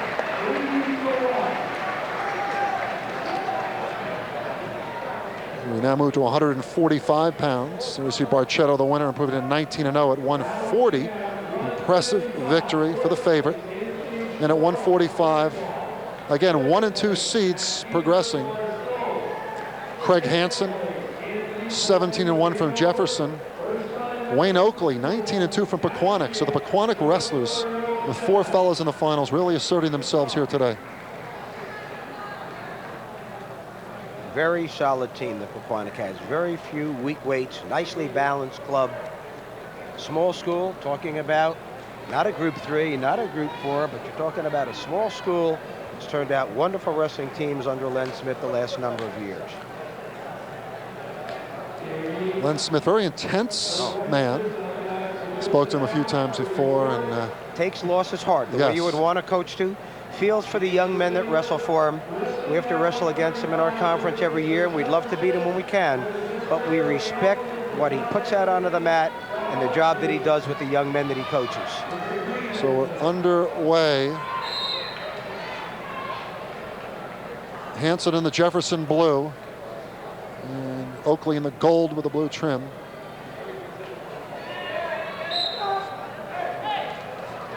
Jefferson wants a raising run of wrestlers in that community in that period of time. Every coach hopes that they have a golden period of time where wrestlers excel, and Jefferson certainly had that under various coaches. Mike Rossetti, now Phillipsburg, did a fine job there. Dave Fileni now the coach for the Falcons as they go off.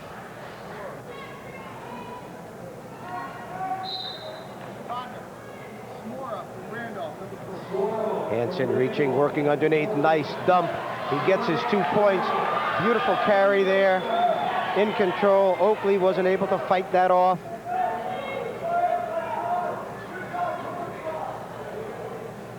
Back Rossetti at Jefferson, 115-9 during his stint there with the Falcons.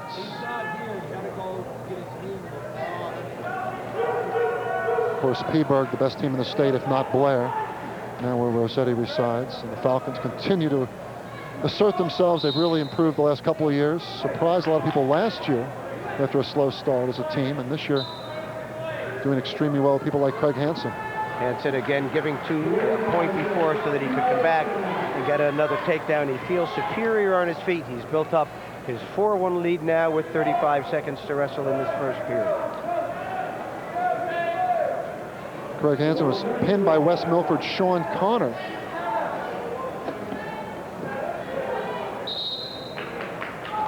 For his only loss. 4-2 now. Hansen in the lead. Hansen staying in the center of the mat, making Oakley come to him. A beautiful duck under 2 points with 15 seconds to go. 6-2. He opens up a 4-point spread right now in the first period. And his movement has been superior to Oakley's in the first 2 minutes of wrestling. That'll do it for period number 1. In command is Craig Hansen, the top seed at 6-2.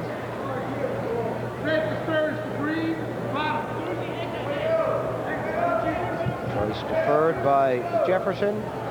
Quantick down, defensive position, trailing by 4. Optional start, happy to give 1 point to make it 6-3.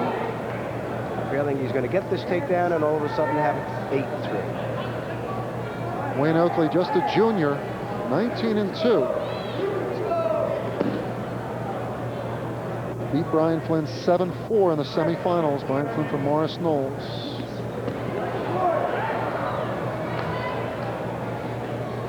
Hansen surviving 5-3 against Matt Arellano, Hanover Park. And it was Arellano who came back from Hanover Park to win 2-1 and capture the third here at 145. Minute 15 to go, period 2. 6'3", Hansen. I think if he had gotten that takedown in the second row, it was worth 4 that time. We're very close to going off into the crowd. And the crowd is close to the mats here. Great atmosphere here at Roxbury. Beautiful dump like he had in the first period. He has to clear the head, has the arm, has the far leg. Not in a position to score yet, but if he can get that head out, he will. Oakley, nice job of countering. Hanging tough. Oakley, front headlock, fighting that move off. Oakley trying to circle. But again, it's Hansen coming in tight on a double. Good exchange, both wrestlers there. Beautiful duck again. So easy, so smooth. 8-3 lead with 30 to go. Hansen is smooth, no question about that.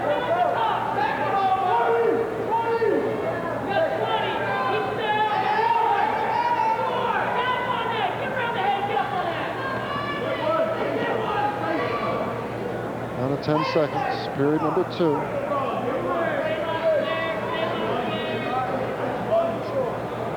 Earns his point to make it 8-4.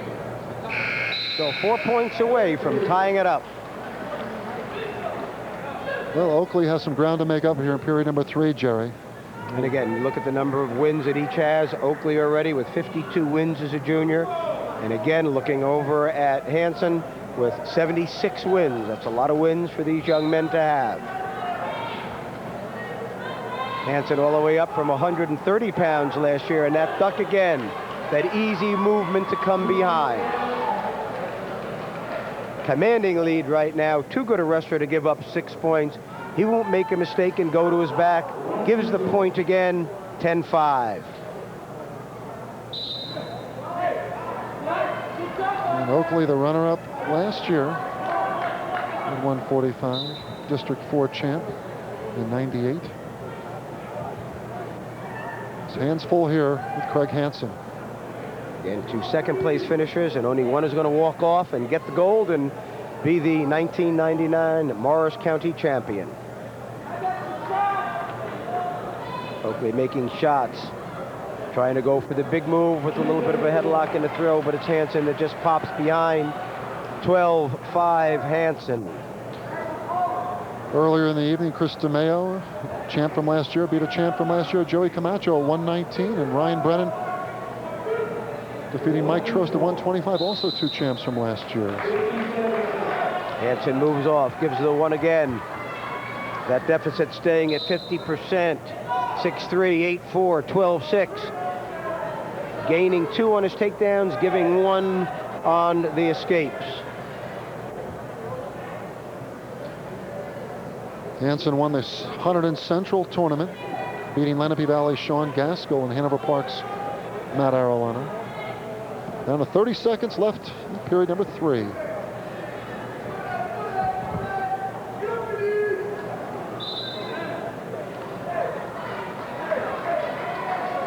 And Jerry, this one firmly in the grasp of Mr. Hansen. Be interesting to see. I think he'll take one more good shot for a takedown. He does. Little sit through, little duck again. Lovely, lovely job on his feet. The nicest wrestler we've seen so far in the finals as far as working up on the feet, getting those takedowns. It'll be a 14-6 final score unless he chooses to let Oakley escape. As the clock winds down, Craig Hansen, convincing style, wins one for the Falcons. Craig Hansen is a county champion at 145 pounds.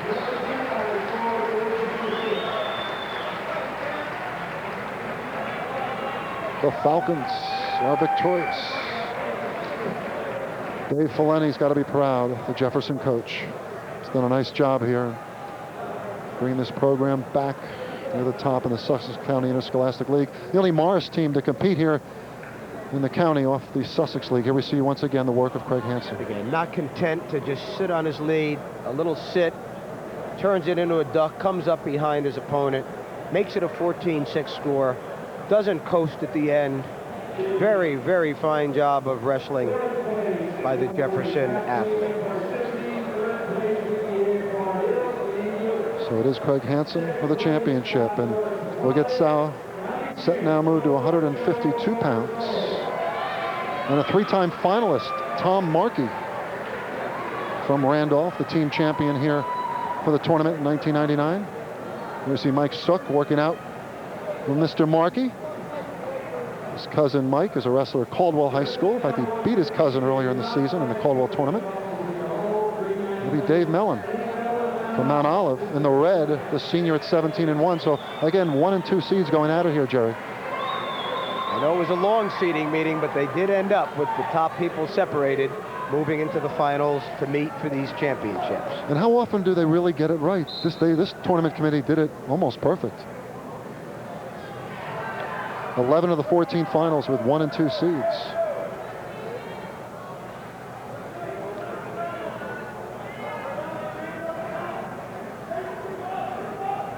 Markey fighting off Mellon's attempt at a single the first time.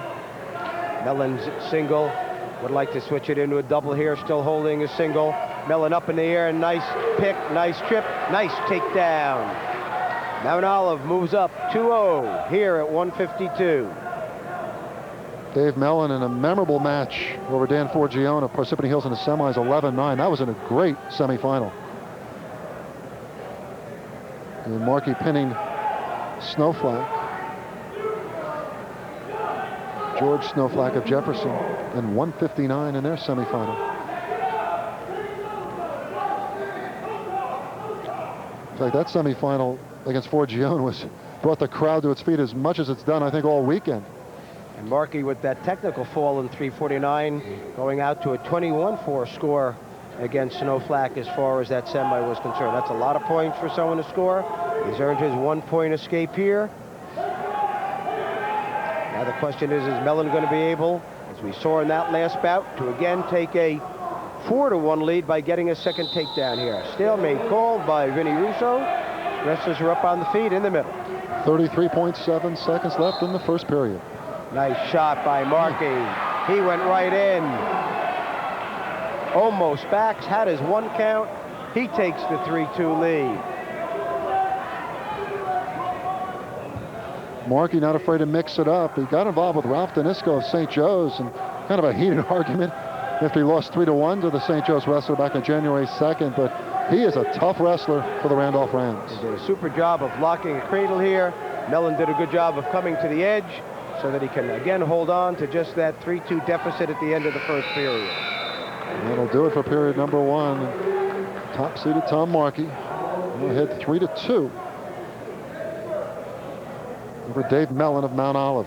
And it was that George Snowflake of Jefferson that Markey defeated, but came back to again win for his 3rd place medal, 7-1 here at 152 pounds.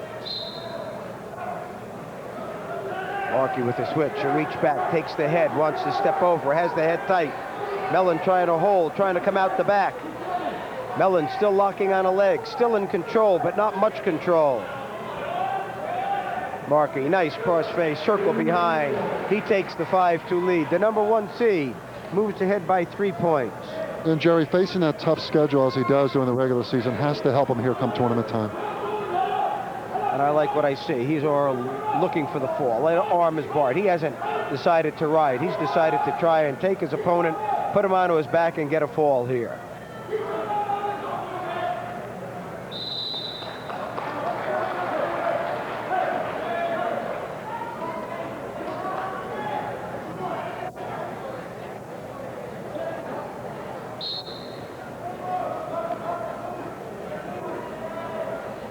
Markey working the hand through the crotch.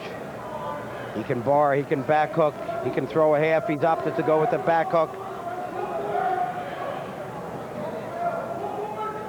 Still has that hand through, still has control. Now taking that claw, taking it on that far shoulder. He wants to pick, twist. Mellon lucky to be off the mat on that one. Randolph looking for its 3rd champion so far. Chris DeMeo at 119, Ryan Brennan at 125, and here Markey at 152. They still have Ali Hakim at heavyweight to come up for the Rams. Markey more physical than Mellon here at 152. Walking the forearm, putting him onto his back, getting his count now, getting the first fall in the championship final. In the second period, our first pin, Tom Markey at 152 pounds by a fall as a Morris County tournament champion once again, his second title and his third final appearance. When we come back, we'll have more for the Morris County tournament. You're watching the MCT finals here on Cablevision.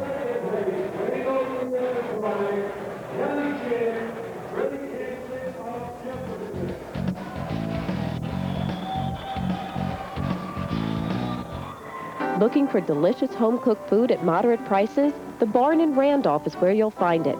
We pride ourselves in courteous service, a comfortable atmosphere, and a great place to meet. A perfect location for business and pleasure. The Barn in Randolph suits all your dining needs 7 days a week. Lunch, dinner, late-night cocktails, Sunday brunch, off-site catering available, outdoor patio dining, and homemade ice cream. The Barn in Randolph, dining the whole family will enjoy.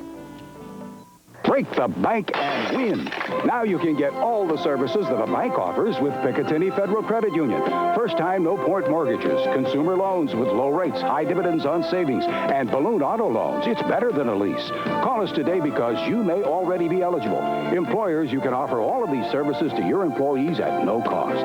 Call us for more information. Picatinny Federal Credit Union, a full-service financial institution, people helping people. 100 Mineral Springs Drive, Dover. Roxbury High School, Steve Tober, Jerry Saxel, and Tom Markey, very impressive at 152 pounds and winning by a fall. Jerry Saxel over Dave Mellon of Mount Olive. Again, we wondered when that first fall was going to come. Took that forearm, walked around the head, trapped both arms. Markey, super job. Great control on top. Look at that pick. Vinny Russo right where he should be. 1,001, 1,002. There's the pin. Great championship for the Randolph Wrestlers. We move to 160 pounds now. Ben Denise, the top seed from Morris Knowles, and Matt Smith, the second seed from Pequannock.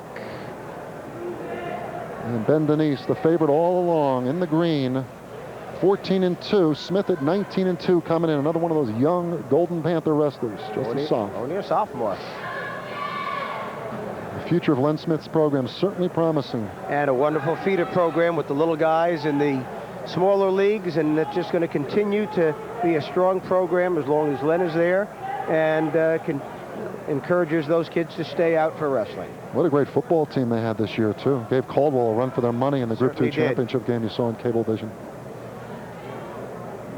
First period, 1:20 to go.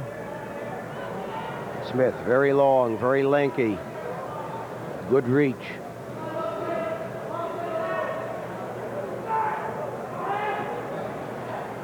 The Gumby like Denise, as Joe Hoffman of the Daily Record calls him. He can really maneuver and really move those arms and legs like a sinewy fashion. Well, as you talked, he did just that and took the lead. I don't know if Matt Smith's very happy to have you have commented on his movement, but obviously his coach is.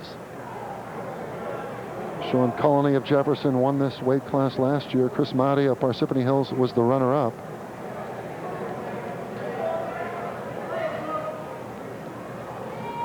Denise defeating Gallo de Salazar of Randolph 4-1 in the semifinals.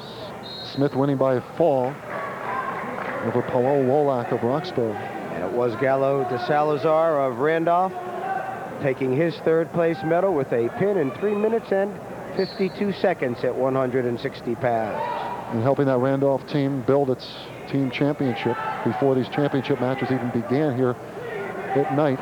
As good as Randolph is, Steve, to sew up a tournament at 112 pounds in the consolation matches is really quite an achievement. They may not have the point spread of the last year, but to win a championship against this caliber of competition that early is a tremendous, tremendous achievement. And that'll do it for period number 1. 2-0 lead.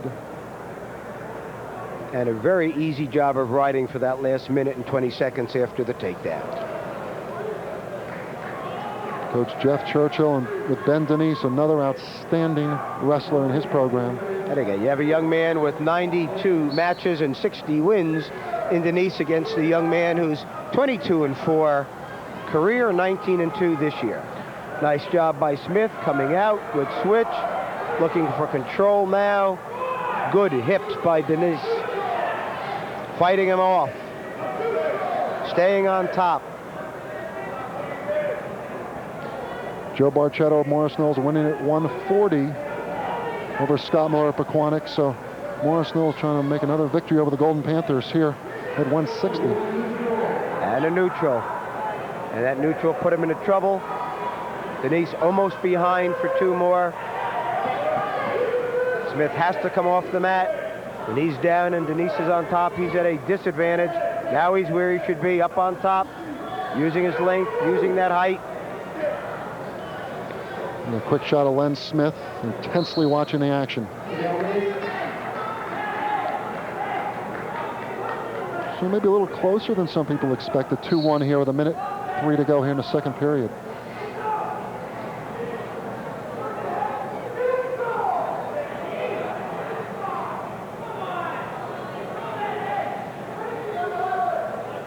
Denise hits that leg. Fine job of sprawling by Matt Smith of Pequannock. Len Smith knows if he can get a takedown here and take that 3-2 lead, anything can happen in the last 2 minutes. We're down to 30. It's Smith the aggressor now.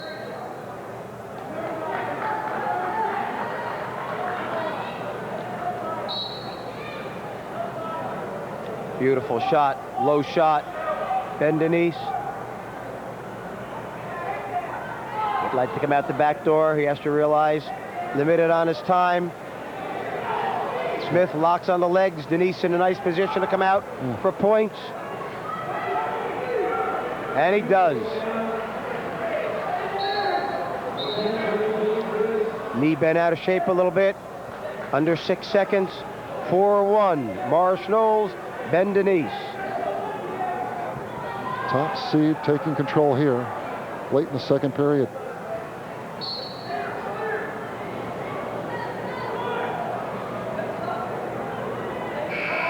That'll do it for period number 2. Ben Denise with a 4-1 lead over sophomore Matt Smith, the youngster from Pequannock. Denise 14-2 coming in. Smith at 19-2. And Denise up, standing switch. Beautiful move for his reversal. Great stand, great switch.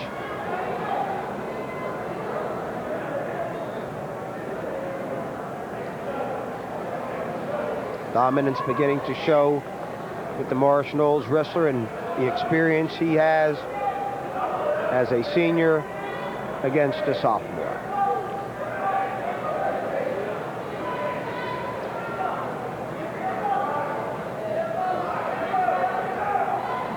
Ben Denise much improved. 4th at 140 in Region 1 last year, is really asserting himself in 1999 and on the verge of becoming an MCT champion at 160. 6-1, 1:11 to go. And Smith, nice job of trapping a leg. He'd love to get that right arm across, but Denise holds for a stalemate, so they'll start again with him in control.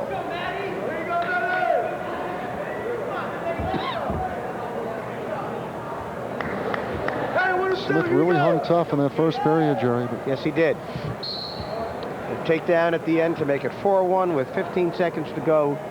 Seemed to build up the confidence for Denise and took something away from Smith. Inside a minute here in the third period.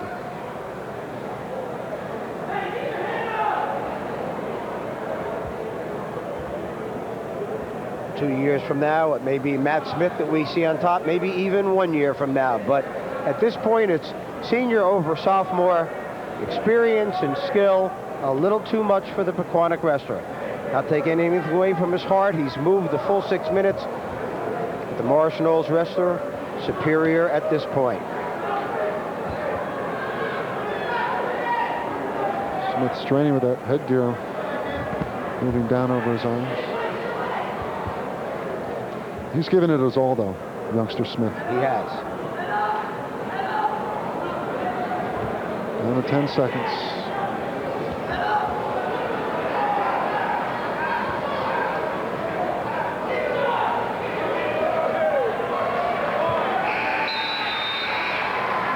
do it. Ben Denise is the champion at 160 pounds. 6-1 over Matt Smith of Pequannock. Ben Denise.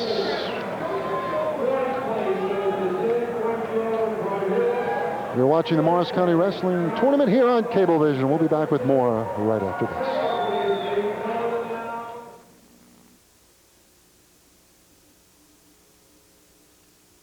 In this ad and receive a special discount.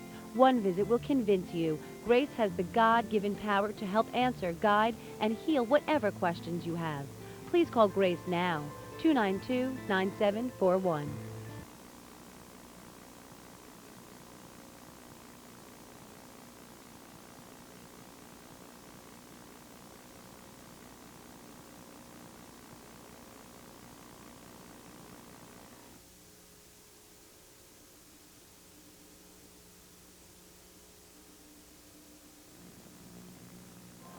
We're back at Roxbury High School. Steve Tober, Jerry Saxel, and if you're looking for a delicious home-cooked food at moderate prices, the Barn in Randolph is where you'll find it. You can enjoy courteous service and a comfortable atmosphere. A perfect location for both business and pleasure. The Barn Restaurant, 555 Millbrook Avenue in Randolph. Dining the whole family will enjoy. 366-7801. Give Dean Botafuco, a good buddy, a call over there at the Barn. As we move to 171 pounds, Jerry Saxel, Sean Colony, the top seed from Jefferson, and Bobby Nichols of Hanover Park, who's just rolled through the competition, the second seed, going at it here.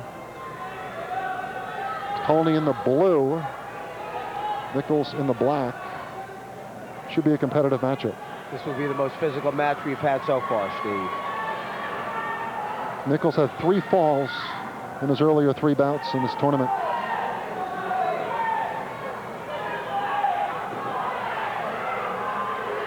Colony winning 19-6 over Tom Mancinelli at Pequannock in the semis. So he's coming in, getting the takedown, trying to have a body press.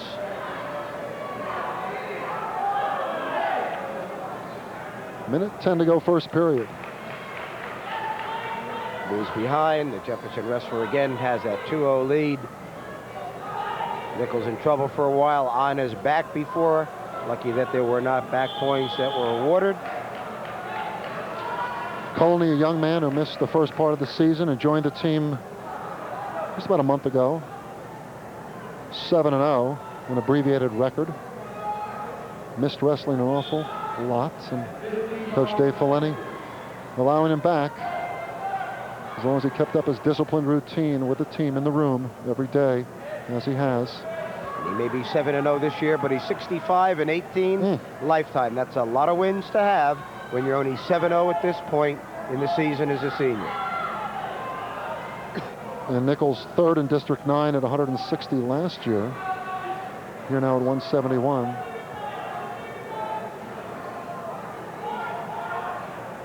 And he pinned Mike Atenito of Madison, a very fine wrestler for Kevin Carroll's team, in the semis. Forward roll by Nichols does not work. Colney stays with him, floats nicely. Second try on that roll.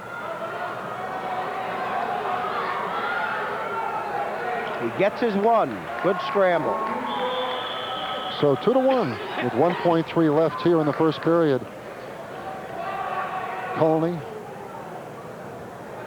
who beat 2-time state place winner Chris Mattia for the MCT title in 1998. And that'll do it for period number 1.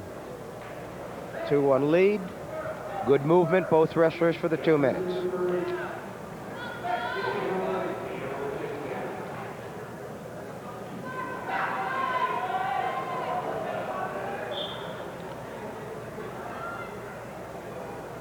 Kane Kennan of Mount Olive winning at 171 last year. Colney looking to tilt. Nichols a nice job of not only fighting it off, but coming out in front a little bit in a position where he might be able to score. I have to wonder about Colney's conditioning at this point, Jerry, having missed the first third of the season. Nichols not moving enough to really challenge him and tire him out. Stall on top, hanging staying parallel, not moving out to the side, attempting to get a fall. Important juncture here for Nichols, wouldn't you say, Jerry? Without question. Culney going to go to an optional start, feeling he's superior on the feet. As we've seen a number of times tonight, Steve, he's willing to let the match get tied, hoping to be able to take a 4-2 lead. And if he does it easily, we'll probably see it happen again. As they move out, now tied at 2. Culney let Nichols out, hoping for the takedown. Culney very strong, despite any less conditioning perhaps in some of his competitors. With the, so go off again. Throw by Nichols. The $4 seats, though, a little off the mat. Almost hit our cameraman Gary DiOrio over there.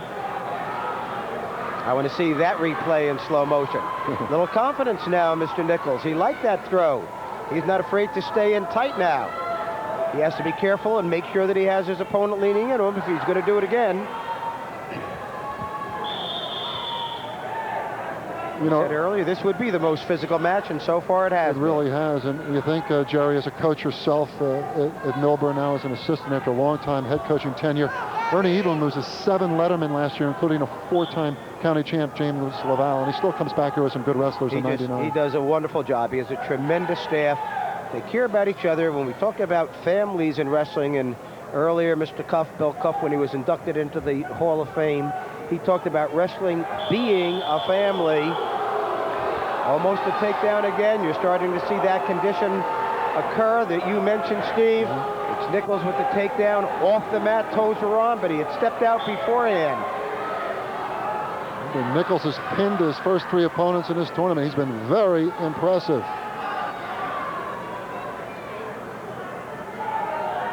A lot of action for a 2-2 match here in the second period with only 15 to go.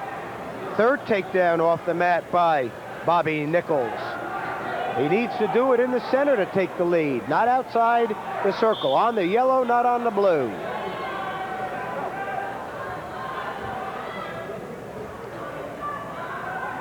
Certainly Colony makes Jefferson a factor in Section 2, Group 3, along with Caldwell as the state sectionals approach. Nichols sucked underneath, almost gave that takedown away too easily. He made the move, shot it halfway. Culney with his left arm hurt a little bit. Going to end up taking some injury time, I would think. No, he shakes it off. As we head to period number 3, and this is shaping up as truly one of the top matches of the evening. Score is 4-2. They have it 4-4 on the board. Officials coming over to make the correction.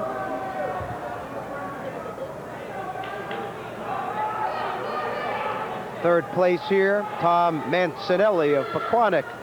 6-6 regulation, 2-0 overtime, taking the third place win at 171. Dave Fileni, the coach of Jefferson, you saw a moment ago, very intense, right by the circle, keeping an eye on Mr. Colony. He's up too high right now. Nichols needs to shake him and come out the back. Nichols there on top, working on that half. Nichols hoping to turn his opponent, get tied or at least even here. Sean Culleney has to get off the stomach, has to move. Here's where the conditioning you talked about, Steve, could truly become a factor. Trying to stall a little bit, Culleney, trying to keep his wind here with 1:22 left in the third period. He's getting those shoulders closer. Great shot by our cameraman. Culleney hurting, asking for time. Not being given it. Here's your count. It's a 5 count. Right now, although they're not up on the board, it's now 5-4. Hanover Park and Bobby Nichols. Shoulder coming closer to going down. Closer. He calls. It's going to be 4 points now because 3 points have been called. Culleney asked for time. And there, the point is put on. It becomes 6-4 Bobby Nichols with just 49.2 to go. Oh, what a flurry of action there, Jerry. Saxel and Nichols coming close to the fall. Still picking up the 4 points with 49.2 left. And Bobby Nichols with a timeout here. Ernie Evelyn encouraging his impressive wrestler, and Nichols has had some tournament. Well, again, the conditioning that he's had, the fact that he's gone 18 matches this year, those things are very, very important as a match gets into these last minutes. 6-4, still down for Colney. Nichols on top. And Nichols really is a physical wrestler. He really does a number on his opponent. Colney really feeling it right now. Dave Poleni working with his senior. Good man. Stepped into a very tough position, Steve, after all of those tremendous years at Jefferson, to come in at the tail end of that and to be able to keep the program still up at a more than respectable level shows the kind of coach he is. We'll take a look at it again, Jerry. And a move by Nichols. Again, nice power half, arm trap. And we had the privilege with the camera angle of knowing that Colney was asking for time even before this, that he was in some pain. We saw him end the second period holding on to his arm, having some pain there. But that takes nothing away from the move that Bobby Nichols put on. That was a tremendous 4-point move on his part, and you see the energy that he's going to start this last period with. 49.2 seconds left at 171 pounds, with Nichols leading 6-4. Nichols with legs in, wrestling confidently now. Being the aggressor, driving the elbow into the back of Sean Colney's neck. Nichols has to know if he gets into trouble to give one. He's not going to get into trouble. He's again forcing that same half, working on that same arm, looking for more backs. Colney fights it off. Can he come out the back? Can he tie it up? Will this be an overtime? He has to get the head out. Will the officials call a stalemate, or will Colney come out? It's under 10, folks. He's locked. He's coming out. Nichols holding on. Countdown. 5, 3, 2, 1. Stalemate. Call. Illegal hold. 1 point red. Full Nelson put on. 6-5. But that full Nelson stopped an opponent from coming out the back. It was Ernie Evelyn putting up the one finger. Might have prevented the overtime. That was a good illegal point. What a match. What a final. Bobby Nichols hanging on. The well-conditioned Nichols. And a very game but exhausted Sean Colney leading this match here at 171 pounds. But what a great competitive match it was. Might have been the match of the evening. Very, very fine match. And as I say, there are times to use an illegal move, and that was one of those times.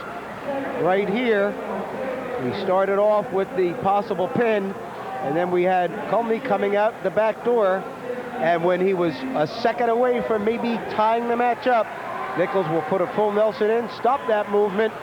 Will end up giving 1 point to the Jefferson wrestler, but it will win a championship for the Hanover Park wrestler. And what a night it's been for Ernie Evelyn and company to come through with a couple more champions after the graduation of James Laval. We move now to 189 pounds. Carl Perrone, one of the home mat boys from Roxbury, top seed 18-1. The senior against Ed Redmond, a junior from Morris Hills at 16-1. And Redmond, a 3 seed, advancing to a championship, defeating Mark Siegfried, the 2nd seed from Randolph, 4-2 in the semis. Perrone advancing with an 11-3 victory over Scott Schundler of Del Barton. Perrone with a nice little spin, does it once, does it twice, still can't control his opponent, can't get the takedown. Perrone 2nd in District 2. Last year, 15-1 coming into the tournament, now 18-1. It's Carl Perrone, considered Roxbury's best wrestler for Buddy Freund. And Morris Hill's not exactly a program that has been up per se in terms of team points in recent history, but Ed Redmond having a great season. And 20 years ago, turning out some tremendous teams, yes, and some outstanding wrestlers.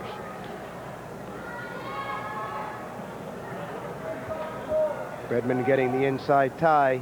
Perrone not having his arms where he'd like them as far as that tie position is concerned. The advantage goes to Morris Hills right now on the feet. Talking about Morris Hills, Jerry, it's interesting how sometimes wrestling and football coincide with success. Morris Hills had great football as well about 20 years ago. Haven't been quite the same for most seasons since. Thrown on a nice leg sweep, has the leg trap.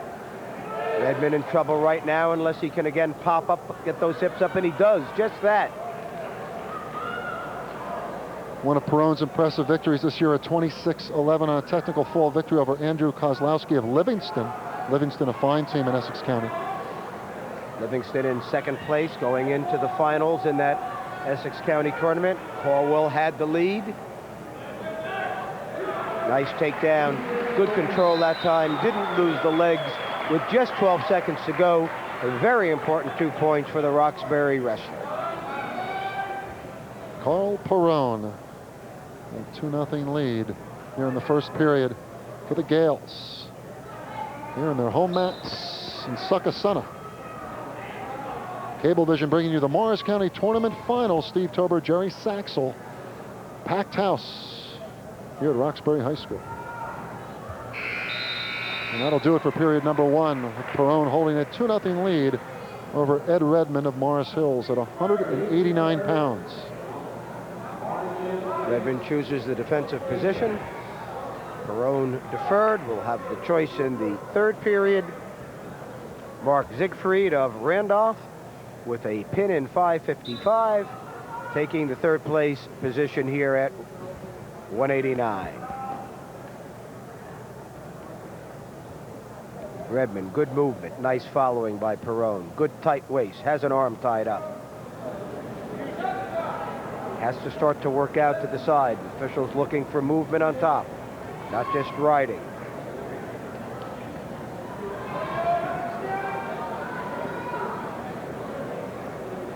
Bottom man moving, top man just following.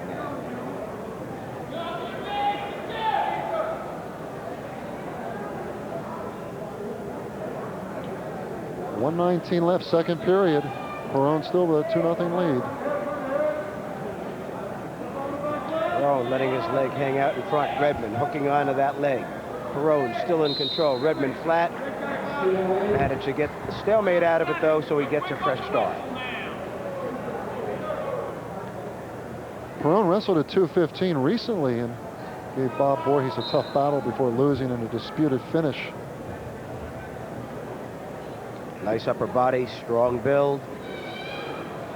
Controlling Redmond with just one arm sometimes wrapped around the stomach. Again, coming out in front. Redmond able to hook a leg, but flat on his stomach, no power. Can't come up and get out unless he gets those knees underneath his body. Very competitive weight class when you throw in the fact that Barton Scott Schundler, Randolph's Mark Siegfried, certainly considered almost an equal to perhaps at least Redmond in this weight class. Perrone certainly the favorite. Very competitive weight class.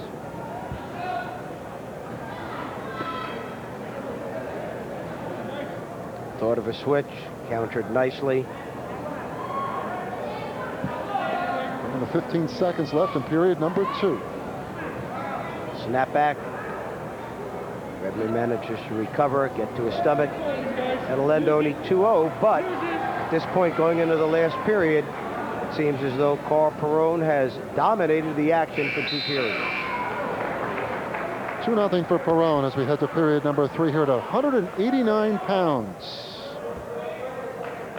2 bouts still remaining at 215 and heavyweight. So stay with us here on Cablevision. Perrone here at 18-1, Redmond at 16-1 on the season. And still with just the 1 fall on the evening.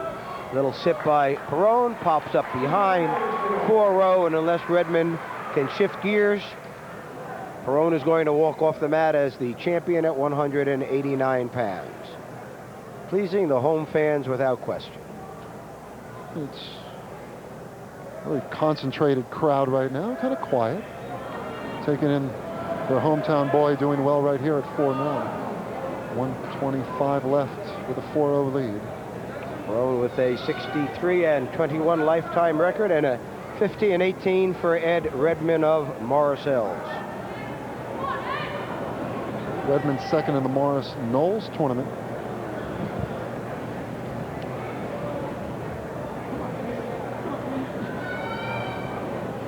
Perone again riding, somewhat parallel. Officials are talking. Someone's going to be hit unless one of the wrestlers starts to move. Sit, snap, points. Redmond sitting, keeping his rump way out from his opponent. Perone in a position to pick up a fall. Locked tight. Plenty of time, 40 seconds. We just said we didn't have many falls in the finals. We could have a second one coming. It's a 7-0 score now when those points go up. And the fall, second one of the evening. Perone pins Redmond with 27.7 seconds left here in the third period. And Carl Perone is the Morris County Tournament champion at 189 pounds. Perone in control all the way there, Jerry Saxon. We've seen a couple sit-outs tonight, Steve, where the individual has come out in front much too far, as Redmond did, and again, Perone, a nice job of trapping him. Tim Wyatt right where he should be, sees the fall there, makes his call. Second one of the evening. One side to the other. Good position to call it. Wonderful balance by the Roxbury wrestler on top. Kind of a quiet fall at the end there by Tim. Very deliberate performance. Perone, like Markey of Randolph at 152 with a fall. This is the match I've personally been waiting for. If it goes the way it should, it could be the most fun of the evening. We'll see. 2:15. Bob Voorhees, a defending champion, the top seed from Morris Knowles in the green, 16-1. And Carl Betts, a strong man from Bailey Ellard at 18-2. Two outstanding football players as well, going at it here at 2:15. And again, as Steve had mentioned earlier, Perone's only loss was to Voorhees, 3-1 on a takedown at 5:59 that some people thought might have occurred after the buzzer. So we have a champion just coming off the mat, and his losses to the number 1 seed here at 215 pounds. And this should be a very physical match.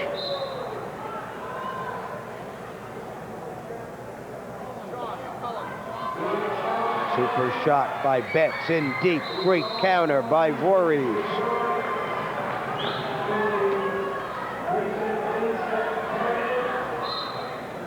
Jeff Churchill coaching for Morris Knowles, watching his wrestler, and Vito Lupino for the Bishops of Bailey Ellard.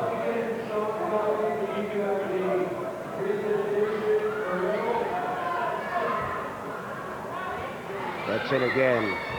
High crotch. Voorhees counters nicely. Voorhees coming to the side, grabbing the chin, taking that ankle. Betts trying to sit, trying to get off before there can be points. Takedown. Shoulders are off the mat. Voorhees gets his 2. No more. Very close, though. Voorhees recently an Athlete of the Week on our Sports Connection program on our Morris Sussex system that airs every Tuesday night at 6:30 on Channel 98 for our Morris Sussex viewers. Team Voorhees having a great athletic year as a football player for Bill Regan, and here wrestling for Jeff Churchill. That's a little too far out in front, would like to turn. Voorhees hoping to snap him back where he almost had him at the end of his takedown before. Want to remind our viewers, next Saturday, you'll be able to see the Game of the Week hockey broadcast of Delbarton Randolph coming at you. 7 o'clock on Channel 98 in Morris, Sussex, and 8 o'clock on Channel 6 in Bergen, Passaic. It's the Game of the Week here on Cablevision. Voorhees and Betts, 215 pounds. While Betts comes up to his feet in a position to free the hands. Voorhees doesn't let him. Bob Voorhees brings him to the mat hard. Keeps that forward pressure, that forward control. Betts trying to get up. Voorhees not letting him do so. Great camera work by the crew today, showing you the action, getting in close. You've had a chance to see the faces, the looks there, as pain has been applied sometimes. Spotlight on these great wrestlers in Morris County, the tournament finals. Look at Betts trying to fight to get out.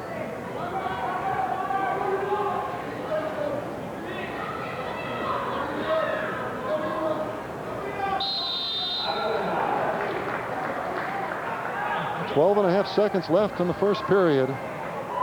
Voorhees 2-0. Voorhees is a specimen as we have a timeout. I feel like it's the Incredible Hulk, but he should be in his street clothes and then kind of rip them off, and that body should come out of the street clothes. Get a good look at Carl Betts with Vito Lupino and his coaching staff. Betts and you look at coaching history. Ooh, isn't that nice to see? 100 victories at a Morris County school, and Jerry, I'm sure you know many of these gentlemen. I wrestled for 3 years with Richard Scarice. He was a teammate of mine in high school, one of the meanest coaches ever, and all the other coaches will know that. Some wonderful, wonderful names that you see on that list. Buddy Freund, Len Smith, still going at it. There's Mike Rossetti at Phillipsburg now, formerly at Jefferson.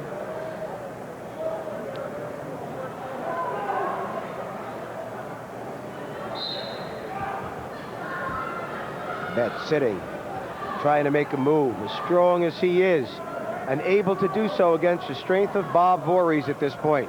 A very powerful period for the Morris Knolls wrestler. Bob Voorhees leading 2-0 over Carl Betts of the Bailey Ellard Bishops. Last year, Roy Attia, great showing in Atlantic City as a runner-up. Now going to Kent University to play football. Roy is. His little brother Roger upset in the first round in heavyweight Friday night by Kevin Costabos at Hanover Park. Betts not wanting to take a chance on being reversed and being underneath. Goes with the optional start. Falls behind 3-0. Feels he has to be able to win this on his feet. And you talk about great athletes in wrestling, Jerry. Roy Attia, who's about 300 pounds, runs a 4.9 in a 40. Amazing. Tremendous athlete. He's a football lineman at Kent. Betts and Voorhees, two more great football wrestling athletes. Control right before they went off the mat. Betts brings it back to a 1-point deficit. 3-2. That's what he wanted to do. Vito wants him to go again. Optional start. He'll fall behind 4-2, but a takedown can tie it.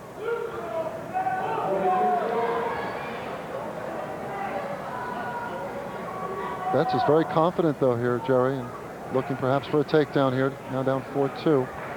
Recall that it was Betts that was taken down in that first period and ridden. So it's a takedown apiece.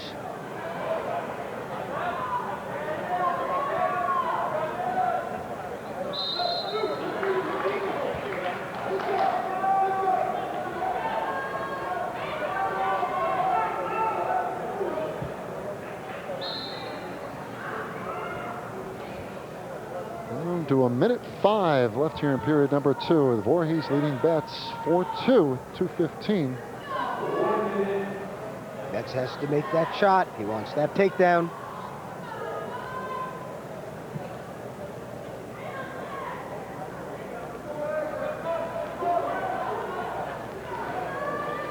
Great ground level shot. The mats here at Roxbury. Two strong young men from Morris Knolls and Bailey Ellard, respectively. Neither one wants to make a major mistake with 30 seconds to go in the second period. There's still 2 minutes to follow. A lot can happen there.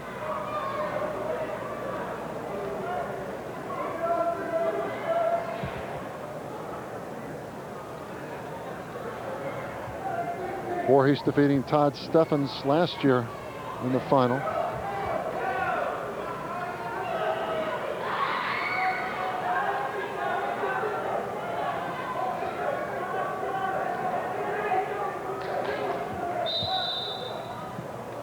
One-tenth of a second left in period number 2.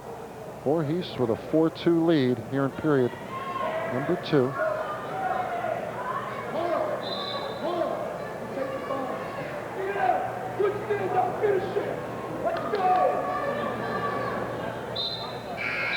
And that'll do it. And Jerry Saxel, I don't think Carl Betts is finished by any measure here, down 4-2 with the third period about to begin. Little discussion here from the Morris Knolls side.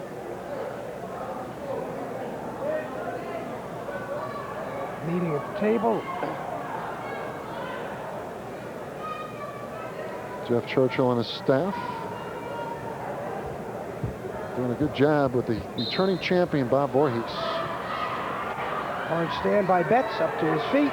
He's going to get one. Very nice move, 4-3. Betts doing very well from that defensive position coming out. An escape.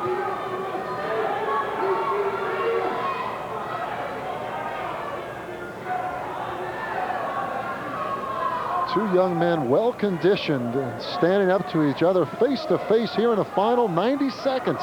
Perhaps, unless we're heading to overtime, with Voorhees clinging to a 4-3 lead.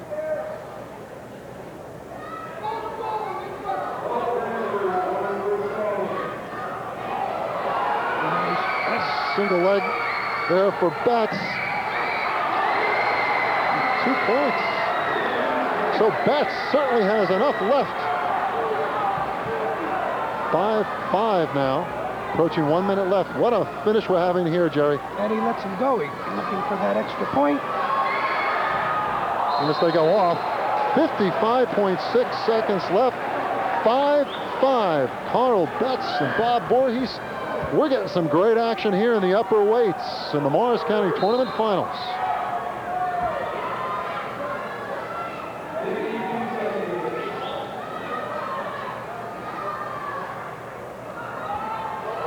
Could we be heading to OT? 40 seconds left here in the third period. Voorhees the one pushing the action now. He's the one that doesn't want this to get into overtime.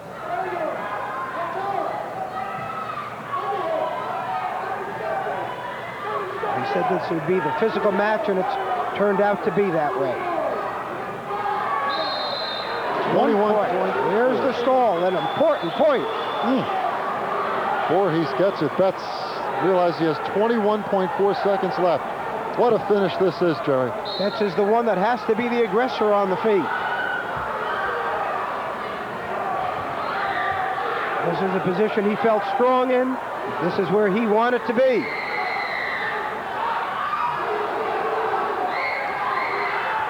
Nice forearm shiver. Match is over. Voorhees will be champion. 8-5. We're going to have 3 more, make it 11-5 for the final. What a finish. What a flurry.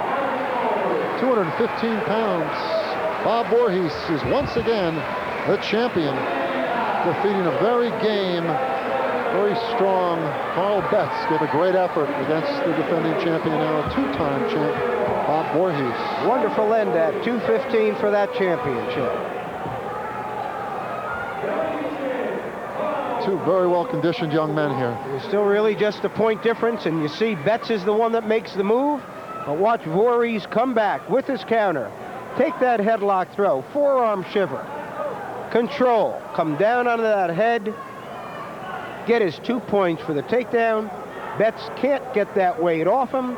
Here's the count for another 3 for that 11-5 finish. Great ending to a great championship for the Morris Knolls wrestling. And we move to the final bout of the evening in a heavyweight division. Ali Hakim, the top seed, the junior at 16-2 for Randolph, and Anthony Lotz, the 6th seed, one of the upstart wrestlers from Dover at 17-2, making it to the final. Lotz, a football lineman for Kent Schilling at Dover. Ali Hakim, his brothers Tim and Sam were previous county champs. And we start to realize the strength of the 4 or 5 very outstanding wrestlers from Randolph. You start to realize why they're such a formidable opponent for anyone that they wrestle, because they have some sure wins in their lineup. DeMeo, Brennan, Markey all winning here in the championship round. And now Ali Hakim trying to make it 4 champs from Randolph. The team champion once again for the 3rd straight year.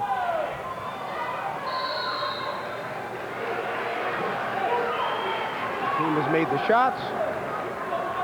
The Dover wrestler has countered them nicely.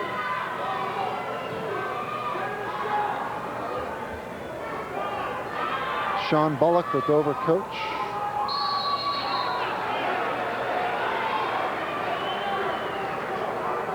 Tim Hakim was a 1994 state champ at 160, and Sam a 3rd in the state at 130, so Ali certainly bigger than his 2 older brothers.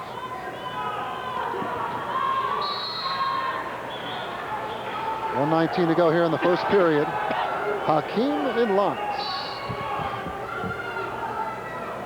Rob Blaskoff was the second seed. They lost in overtime to Lots.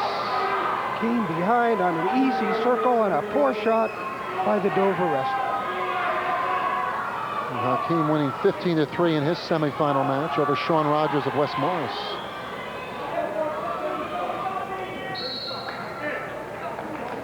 Ali lost to Paul Devlin of Livingston, who was third in the state last year, 8-4 back on January 20th. And also lost to Paulsboro freshman phenom Tom Curl in a pin in 45 seconds at the Caldwell tournament. And he is quite a freshman. Head up, go!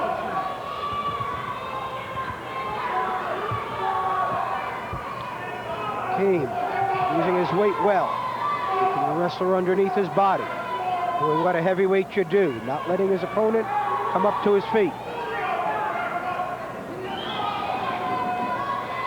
30 seconds left, first period.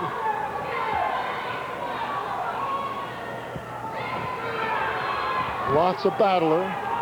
Wasn't supposed to get this far, certainly as the 6th seed. The upset of Roger Attia, Bailey Ellard from Kevin Costabo, certainly changed things the opening night. Attia going down the 3rd seed.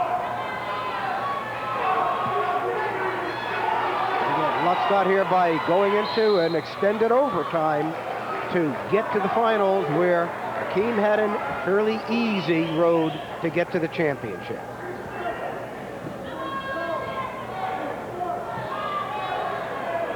Look at Lutz defeating Costabos in overtime, and then in double overtime, Blaskoff of Mount Olive. He's had to work his way to championship Saturday night. We moved to second period action. 2-0 lead for Ali Hakeem. Many times the crowd will chant Ali, Ali, much like the famous heavyweight Muhammad Ali. He's down with the chance to score and take a larger than 2-0 lead. He's up hard. His opponent stays with him, doesn't give him the point. Stay tuned after our final bout. Jerry Saxel and I will have some final comments and hopefully some thoughts from some of our wrestlers and coaches here tonight.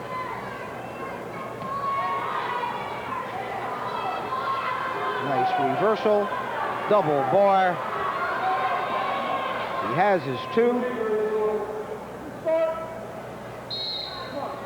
Sean Rogers, Wes Morris, 3rd place, pin, 3:44 here at heavyweight.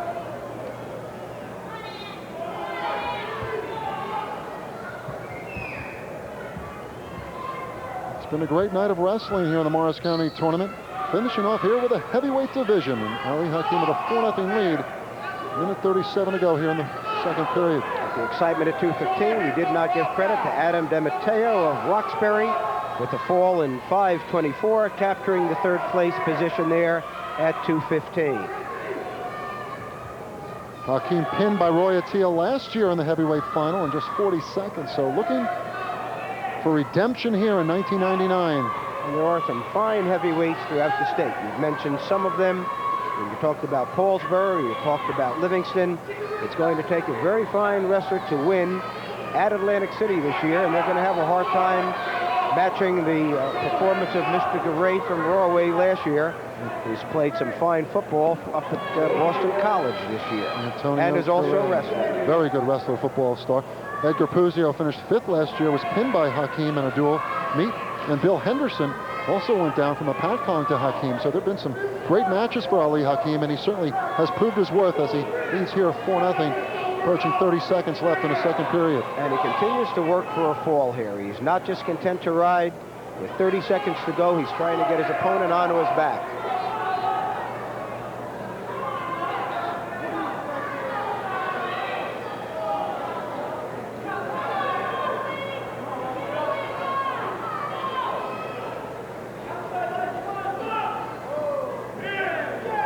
Good control. He'll end this period with that 4-0 lead.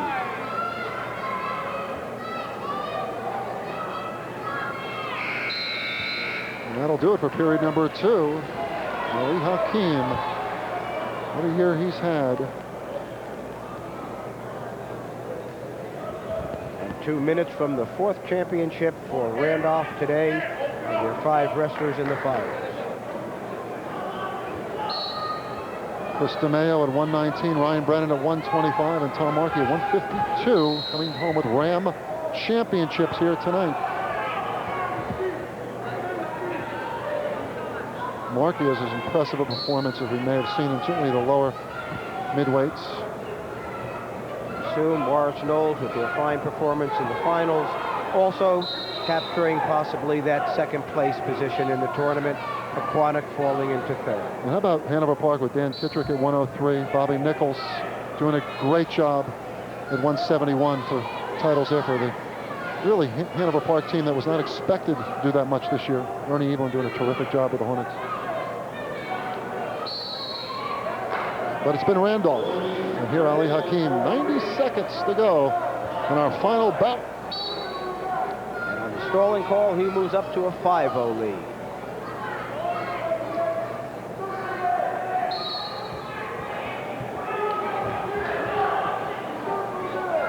That's a little overmatched right now, fighting gamely in the position that he's in, coming from the lowest seed of anyone in for the finals to be where he is at this point. 6th seed. What a great job Sean Bullock's team has done, the Dover Tigers, and advancing an individual to the championship round in Anthony Lotz. Despite trailing here 5-0 with 1:05 to go in the 3rd period. Well, big brothers Tim and Sam have to be pleased with little Ali. They're going to move to 17-2 and win a Morris County Tournament championship after winning Region 1 last year. Randolph certainly looking forward to the state sectionals, Jerry. I would think so. Phillipsburg looming in the distance. They certainly remember what happened last year. It was not the kind of match that Coach Buck wanted to have, nor the wrestlers on the team, and Peaburg is just as strong this year. 41.9 left. Glad you could be with us here on Cablevision. The Morris County Tournament Championships from Roxbury High School. Steve Tober, Jerry Saxel, and great championship evening it's been. I want to thank Bill Schilling, Kevin Stansbury from the committee, Cliff Saylor doing a great job as well. And of course our Hall of Fame inductors, our PA announcer James Bodner, Greg Cholish, Bill Cuff inducted into the Hall of Fame tonight for the Morris County Wrestling Hall of Fame. 16.2 left. Cholish, 73, New Jersey State 123-pound champion. Cuff, 106-pound champion. James Bodner, co-founder of the Tri-County Wrestling League and announcer extraordinaire of the district and county tournaments. Congratulations to those gentlemen. Final 10 seconds. And Jerry Saxel, Ali Hakim is going to be a county champion of heavyweight. And well-deserved, in total control from the 1st period to the last second. That'll do it. The heavyweight champion is Ali Hakim of Randolph, their 4th champion here this evening. Improves to 17-2 on the season. And our 14 bouts have concluded. Stay tuned. We'll be back with some final comments right after this.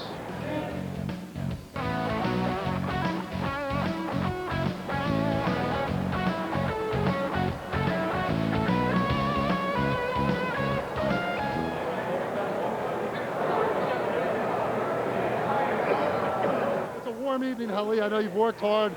You're down with the shirt off, but you're a champion. Congratulations. Thank you very much. Feels good winning a county tournament. I mean, it's just a stepping stone for the districts, regions, and states, but it feels good to get one under your belt, you know?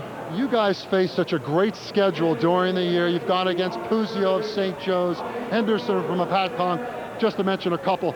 That strong competition's got to help you. Every match you get helps you a little bit, either if it's a state champ or some guy gets spin every match. You get out there, you work on your stuff. Every match you should be improving a little bit, step by step. You guys are a 3-time team champion, decisively again. Tom Markey, Chris DeMeo, Ryan Brennan, of course, now a 4-time champion. You got to be proud of your teammates. I'm very proud of my team. Every time I go out there, they win, it feels like I win. They lose, it feels like I lose. We're very tight. We're like brothers. We have a very strong bond. A lot of love in the room, a lot of love in the locker room. Like, I'm just glad I have such awesome teammates. You know, you can tell anything to, they can tell you anything. It's like having 30 brothers. Ali, good luck the rest of the way, and good luck in those state sectionals. Thank you. Thank you Ali Hakim, congratulations here tonight. Heavyweight champion. It's warm enough. I feel like stripping down. Mike Sook, come on in here for a second. Mike Sook, the Randolph coach, is going to step in. Congratulations, Mike. Another team title. Ali with a great performance to cap it off. You got to be proud of your wrestlers who came through. Ryan Brennan, DeMeo, and of course Markey, very impressive at 152. Yeah, Markey did a nice tournament. He pinned all 4 of his opponents. And Ryan Brennan being a 4-time champ at 4 different weight classes, I'd say that's exceptional. And I thought overall we had a real nice tournament. It was a culmination of all the hard work and the opponents that we wrestled, and we're very pleased because this is a real good county. There was 22 teams in it. There's a lot of great wrestlers. Coaches do a great job, so we were very pleased with our performance. Give some kudos, as I know you would like to your fellow coaches, Morris, Knowles, Hanover Park, Jeff Churchill, Ernie Evelyn. Their clubs did exceptionally well here in the finals. You know, like I just said, we were pleased at the way the kids wrestled against the competition and those coaches and the different coaching staffs. You guys have gone against some schedule this year. I know the one lost 100 in Central. Looking ahead of the states, you get Phillipsburg, teams like that. But you've paved the way with victories over St. Joe's and others to get ready for tournament time. Well, we believe in wrestling the best schedule we can. You know, we went out to Pennsylvania this year to go ahead and wrestle some Pennsylvania schools, and we did real well. So we're just trying to wrestle the best teams and have a good time at it. Well, Mike Sook, good luck in tournament time as you head into the state sectionals. Thanks. Mike Sook, the head coach at Randolph High School, the team champion again. Jerry Sachs will step right on here. Jerry, it's been great working with you tonight. Dave. Milburn assistant, longtime Chatham, Dayton coach, also an assistant in New Providence. Great call tonight on the championships. We saw some good performances. That was a pleasure. I hope it's something that Cablevision continues to do. Wrestling needs to be shown of this quality. The conduct of the kids that were out on the mat today, the conduct of the coaches in the corner. I want people to recognize that. This doesn't happen at every tournament. I know about the good wrestling, so do they, so do you. But the thing is, this was done with class, with pride. This is the best display of wrestling that you can see for the sport. And so it was really a privilege to be part of a classy operation, both from the Cablevision point of view and from everything about this tournament here in Morris County. Well, Jerry Saxel, it's been very nice working with you tonight, one of the professionals in the business. Thank you. For Jerry Saxel, our director, Lamont Richardson, it's been a great evening of wrestling here in the Morris County Tournament. Thanks for watching on Cablevision. I'm Steve Tuber saying good night, everybody.